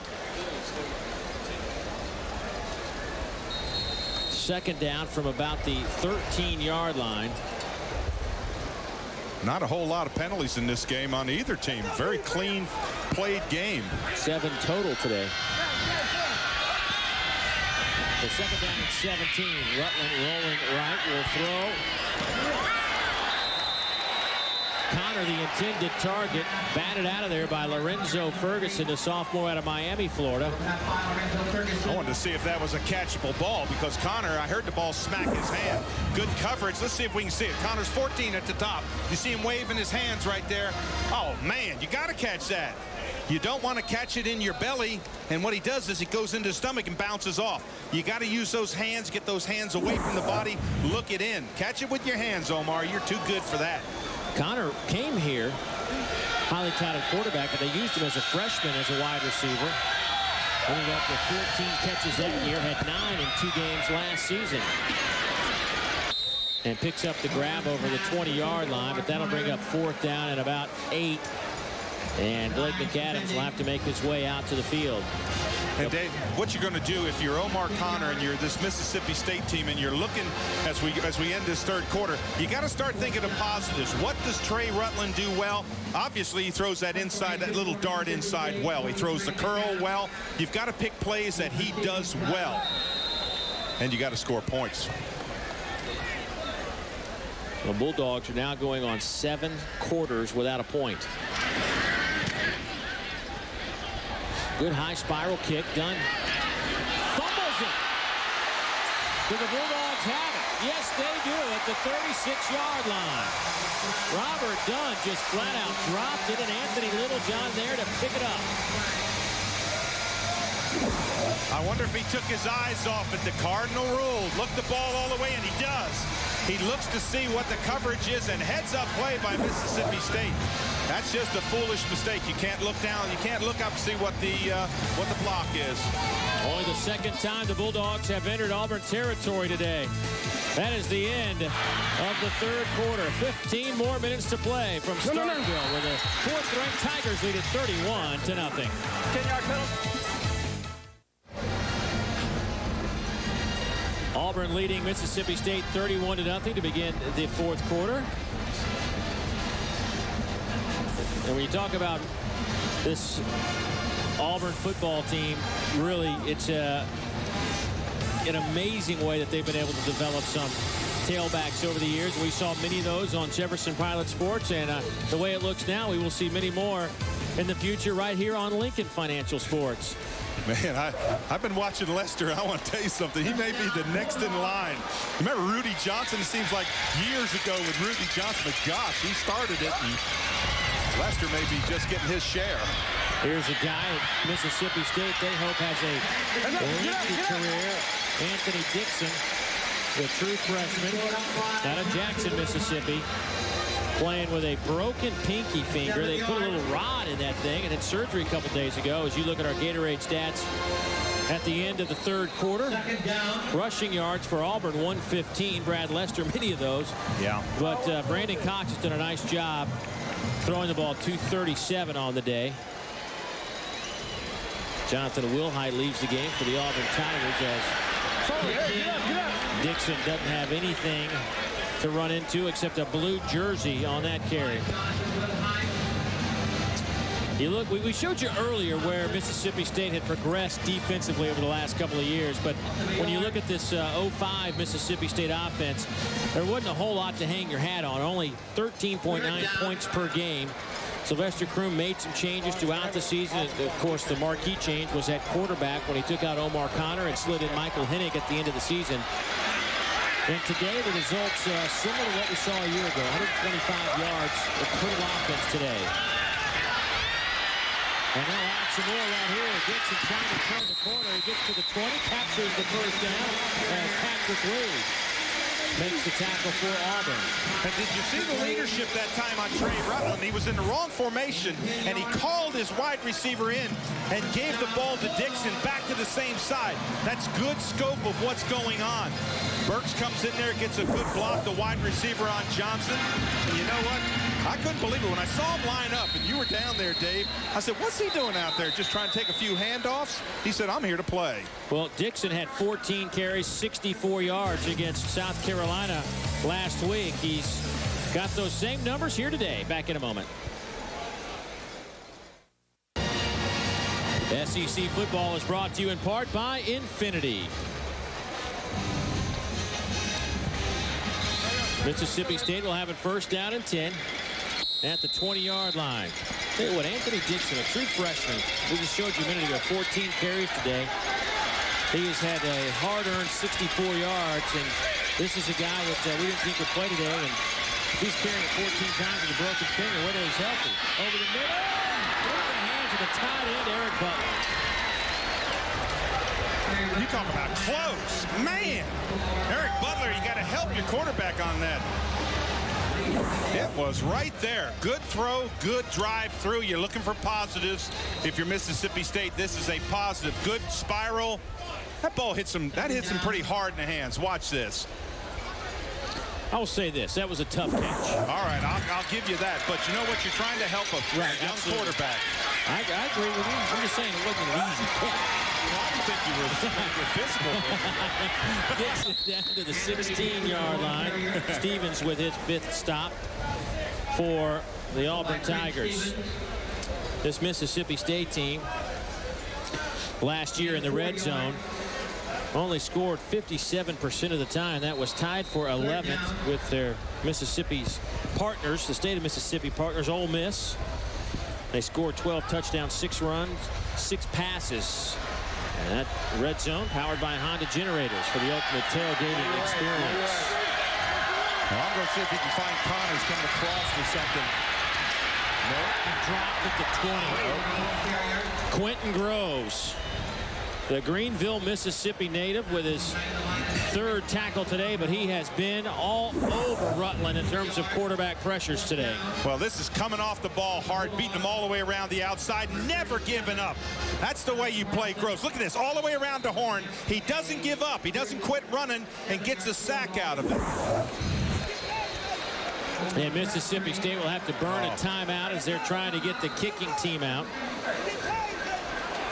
Boy, that's tough. In a close game, you can't have that. In a game like this, yes, but you can't have that. You can't make a mental mistake like that. If you look at Sylvester Croom. It's, you know, it goes back to details with him once again. Absolutely. Dave Baker, what do you got?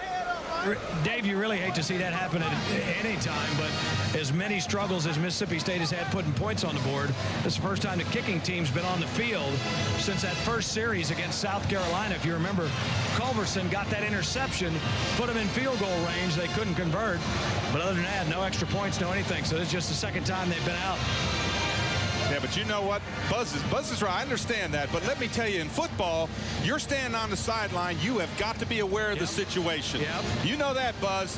When it comes up and it's 4th down, it's field goal, you're on that team. You better have your tailbone standing over there ready to go. You're right.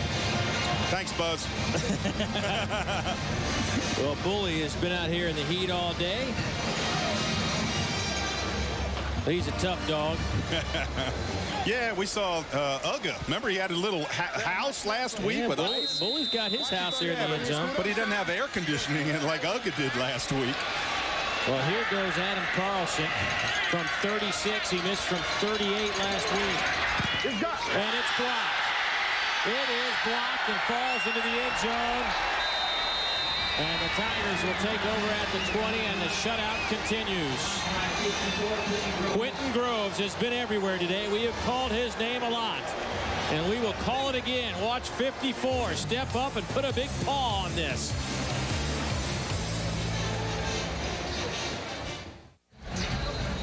The SEC football is brought to you in part by Chevrolet. Quick update for you. Missouri now 27-7 over Ole Miss. 13:41 to go in the fourth quarter. Single setback. He'll get the handoff out to the 25-yard line. They'll keep the clock moving. Gain of 5 on the play. Boy, good blocks up front. I was watching King Dunlap, number 77, and Grubbs. They came off the ball, and I mean, that hole just all of a sudden, as soon as the running back got there, boom, it just opened up. Look at the size of King Dunlap. 6'9". He's a skinny 325 pounds. Boy, they're making him big these days, Dave. Look at there. He's got his head above everybody else. Well, the guy he replaced, Marcus McNeil, wasn't exactly a small man either. Yeah, you're exactly right. Carl Stewart, still the single setback. He'll get the handoff off the right side. And tripped up by Quentin Culberson. Using some of that defensive back speed from his middle backer position. Now has 7 tackles today with a pass defended as well. And I loved your comment about him coming in as a corner, going over to safety, going out the weak linebacker, which is not hard, coming into middle linebacker. He's played about every place you can play on defense. He said it took him a while to get used to he was making contact with guys that were 6 feet, maybe 195 pounds. It took him a while to get used to having to defend himself against 6'6", 320-pounders on the inside. Yeah, that's when you tell him, don't let that offensive tackle off on me. Here's Stewart. Stood up at the 26. That'll bring up a 4th down and about 5. Yeah, I like Culberson. I like the way he moves out there. Watch this slide. He gets to the outside now. Step up, avoid the block, and you see he's in there. The only thing I think he did wrong that time is he didn't wrap him up, didn't use his hands, but he gets to the ball. He's got that good sense to find the ball. You see, when that ball snapped, you really don't see the ball. You see blocking techniques. You play your blocking techniques. It'll take you to the ball. Good high kick from Cody Bliss. That sends Pegues back inside his 20. A flag is down. And Pegues knocked out of bounds at the 30-yard line. Well, the Bulldogs have kind of shot themselves a little bit today when you talk in terms of some costly mistakes. They had an interception which led to that Auburn field goal early in the game. Yeah, fumbles and mishandle. There's a fumble there by Marks. Missed tackles. It's been a tough day for him. That quarterback made a bad decision there, threw that interception to Irons, but and then to get a field goal block. That's just, you can't allow that inside penetration. You just can't allow that to happen. Got to protect from inside out. That's the first thing you're taught. But now Rutland's got another opportunity. It's grow up time. Hey, get on out there. Let's see what you can do. You got a game next week. The one thing that you don't want to do if you're Mississippi State is get discouraged. They're playing their hearts out on defense. They're not having success on offense. Block in the back, number 13, receiving team. Half the distance to the goal from the end of the kick, first down. So the Bulldogs will back it all the way up to the 8-yard line. Well, the announcers for this game are selected and compensated by Lincoln Financial Sports. This broadcast is a copyright presentation. Any use of this broadcast without the express permission of the Southeastern Conference and Lincoln Financial Sports is prohibited. Okay, you know what I do in this situation? I have no idea. I'm going out. I'm going to look out there. I'm going to see Tony Burks, number 4 at the top of your screen, right up there, and I'm going to say, hey, I'm throwing it to you. You better catch it. Well, he's looking that way. Burks couldn't shake free, so he goes to the underneath route. Omar Connor makes a catch. That got about 2 yards. I want to go deep if I'm a quarterback. I'm a gambler. Hey, you got nothing to save it for? Throw that thing downfield. Go to those wide outs. Get that one-on-one situation. Of course, now you're playing against some good guys. That's David Irons, number 4 at the top of your screen there, and he's pretty good. And they're also going to sit back and play a little nickel package the rest of the way out here. Pass caught by the tight end, Jason Husband. All right. Still driving. I think he might have picked up the first down. The extra effort. That's the way you do it. You don't just go down when you hit. You know what? If you're Sylvester Croom in this situation, or you're these coaches, Woody McCorvey, you're looking for guys that have got that second effort. Good turn. He doesn't have the first down. Look at the yellow line. He's got to make the yellow line. He makes it. So a first down for the Bulldogs. That's just their 8th of the afternoon. Connor with a nice catch. Excuse me, Tony Burks. 4, not 14 with the nice reception. Burks was bobbling that football, but able to hold on as he went down. That would be a gain of about 9. Yeah, that's the way you do. Now they're moving the football. And you know what? If I was to give Rutland a grade today, I'd say maybe a C. I don't think he's been flashy. I think he's made a few miscues, probably a couple bad decisions. But you know what? His future is all ahead of him. Believe me, he's got a big future. Here's Stallworth, the true freshman. Coaches really were hesitant about putting him in the football game today. They were hoping that maybe they wouldn't need him. But injuries to Thornton, and of course Dixon's playing with that broken hand. That's kind of forced the hand of Sylvester Croom to use Stallworth. They were hoping for the red shirt, but not today. Well, that's a tough decision. You know, Dave, it's a tough decision. Not if you use him like they did Jarius Norwood and he only gets 30 carries. Hey, here's Stallworth. He might have dove for the first down and gotten it. Hey, that's 10 yards. That was first down. That might be about a yard shy. You see how quick he got through the hole? I like that. Good blocks up front. Husband got a good block, the tight end. Look at this. Look back inside. Nice block right there. Good play. Well, Stallworth was the guy, Dave, that rushed for over 2,000 yards and 21 TDs as a high school senior. Lost the 6A state title game in Alabama to that legendary program, Hoover High School. They'll swing it out to Stallworth, trying to make a man miss, can't do it. Good play by Merrill Johnson. Boy. Let's go check in with Dave Baker. Has more on the Auburn defensive coordinator, Will Muschamp. Yeah, Dave, this has by far been Mississippi State's best drive of the game, but as you take a look at Will Muschamp, he's a guy that's got such high energy, and with his experience with Nick Saban and others, Tommy Tuberville's an old defensive guy, and he said, I've learned a lot from him, and Muschamp told us he has to be careful not to put too much in. He said the difference between pro and college, these guys are like the old Etch-a-Sketch. He said you give them a bunch of stuff, they shake their heads when they leave the room, and they forget all about it. Get up, get up, get up, get up. Justin Williams in there on the carry for the Bulldogs. Williams, the ball carrier. Check our Aaron scoreboard. Missouri on the road, or excuse me, Ole Miss on the road at Missouri. And Wake Forest has bounced back. They've tied it up in the 4th, and Louisville, 62-zip. Ouch. Virginia Tech. Ouch. Speaking of Virginia Tech, Frank Beamer, the head coach of Virginia Tech, his son Shane, now the running backs coach. He's down on the sidelines after spending a few years here as a defensive backs coach. He was up in the booth calling plays, but Sylvester Croom wanted to make some changes. Shane felt it was probably good for him to experience a little offensive coaching, and said, you know, two guys, Sylvester Croom and Woody McCorvey, are two of the best to learn from. So he volunteered, said, Coach, I'll do this. I want to do this. That's right. So he's now Shane Beamer down on the field.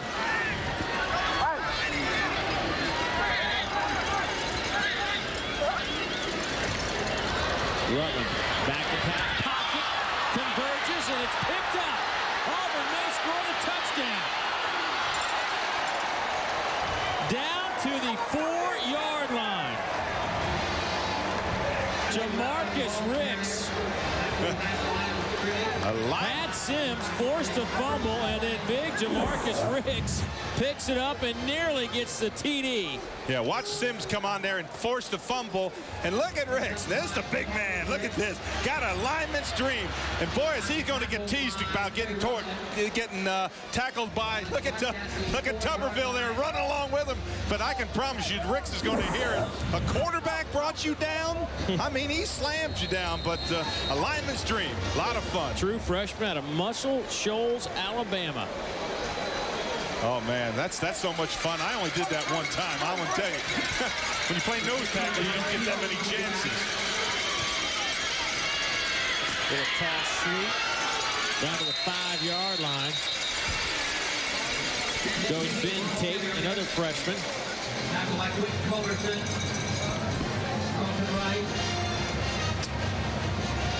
You can see Ricks over there. He's saying, I got about a 30-yard average per carry in the SEC now.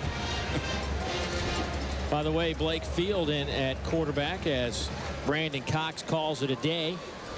Cox passing the football 18 of 27 for 249 and a couple of touchdowns. So Field, the sophomore out of Thomasville, Georgia, takes over. Tate gets the handoff. Once again, gets hit as soon as he hits the 5-yard line. Clock at 4:50. That'll bring up a second down and goal from about the 5-yard line. Carlton Rice makes the tackle. Boy, that was a good stick by Rice, number 32. He's just a junior. They call him Mr. Dependable. He gets in there. He plays solid. He plays behind Cheney, number 22.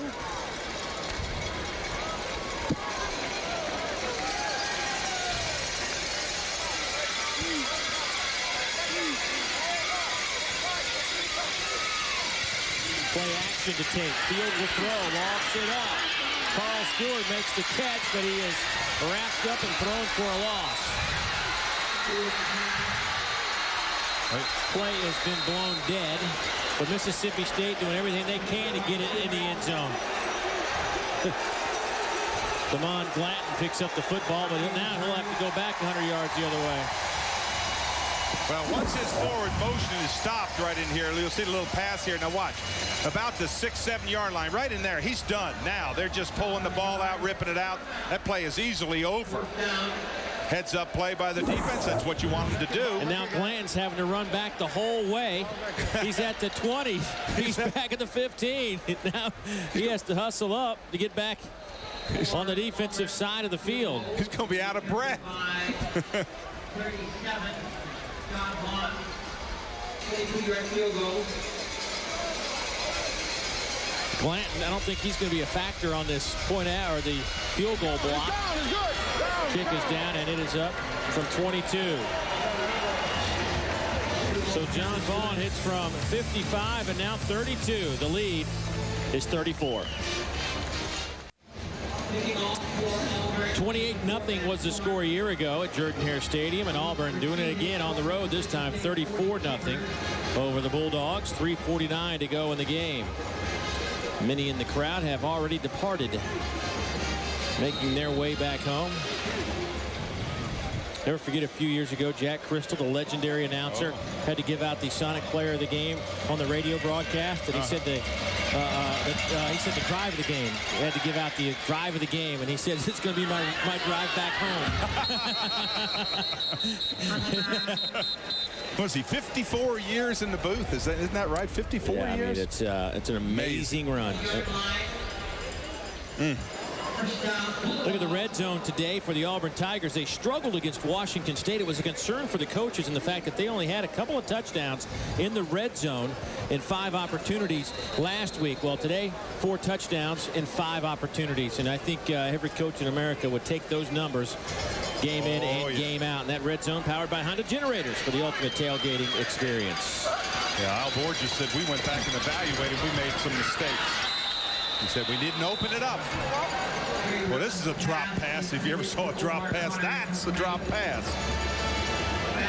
Omar Connor, he's supposed to catch that. Watch the hands here of Omar Connor. Top of the page, cuts in.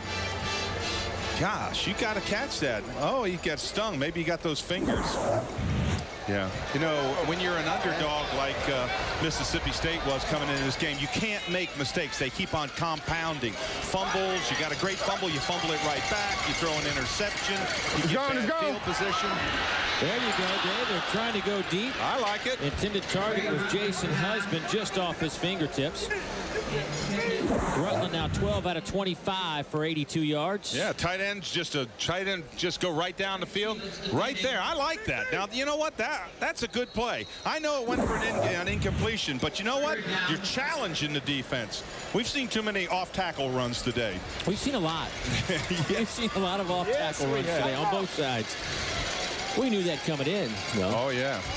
Well, that's Auburn's bread and butter. Kenny Irons had a tough go, 21 for 69 yards today. Rutland being chased down, and he is caught from behind. Antonio Coleman from his defensive end, 6'2", 250 freshman out of Mobile, chases down the freshman Rutland. Gosh, no, you talk about speed. I mean, this is a quarterback that probably runs 4.5. Look at there, the linemen are running after him. You see him just scouting them down. Yeah. Now watch this, all the way around the outside, run them down. Look at this. Man, that's when you've got foot speed. And I think that's one of the things that's changed most in football from the days I played, Dave. We didn't have 300-pounders, 260, 270 that ran under 5 flat. Just didn't happen. End over kick for McAdams on his 8th punt of the day. Here's Robert Dunn dancing around to midfield. That's where Auburn will take over. You know, back another point about that. I talked with Al Borges down there. I said, look at the size of these kids. And he said, it's training, Dave. He said, that's all it is. It's just training. Everybody works hard. He said, they're all ready to play. He said, you're 2 and 3 deep, and you ought to see them. He said, they are just in great shape. Before we get out of here today, I want to say thanks to Larry Templeton, athletic director, Mike Nemeth, their sports information director, associate AD, for taking us out to dinner last night. It's always a treat to spend some time with those folks. Little Dewey's, an exceptional host as well. Some of the best food you'll find in the SEC right around the corner. You know, I was thinking Larry Templeton and Linda Jo Templeton, his wife. Is that not what the SEC is all about? Oh, man. Just great people. They treat us like family. We come in here, I mean, it's like we probably could spend the night at their house. I mean, they open their arms up for us, and we love to come. I'll tell you, it's a great place. Great venue to do a game and a great place to come. But we get treated well all over the SEC. You got to admit it. They must think we're important.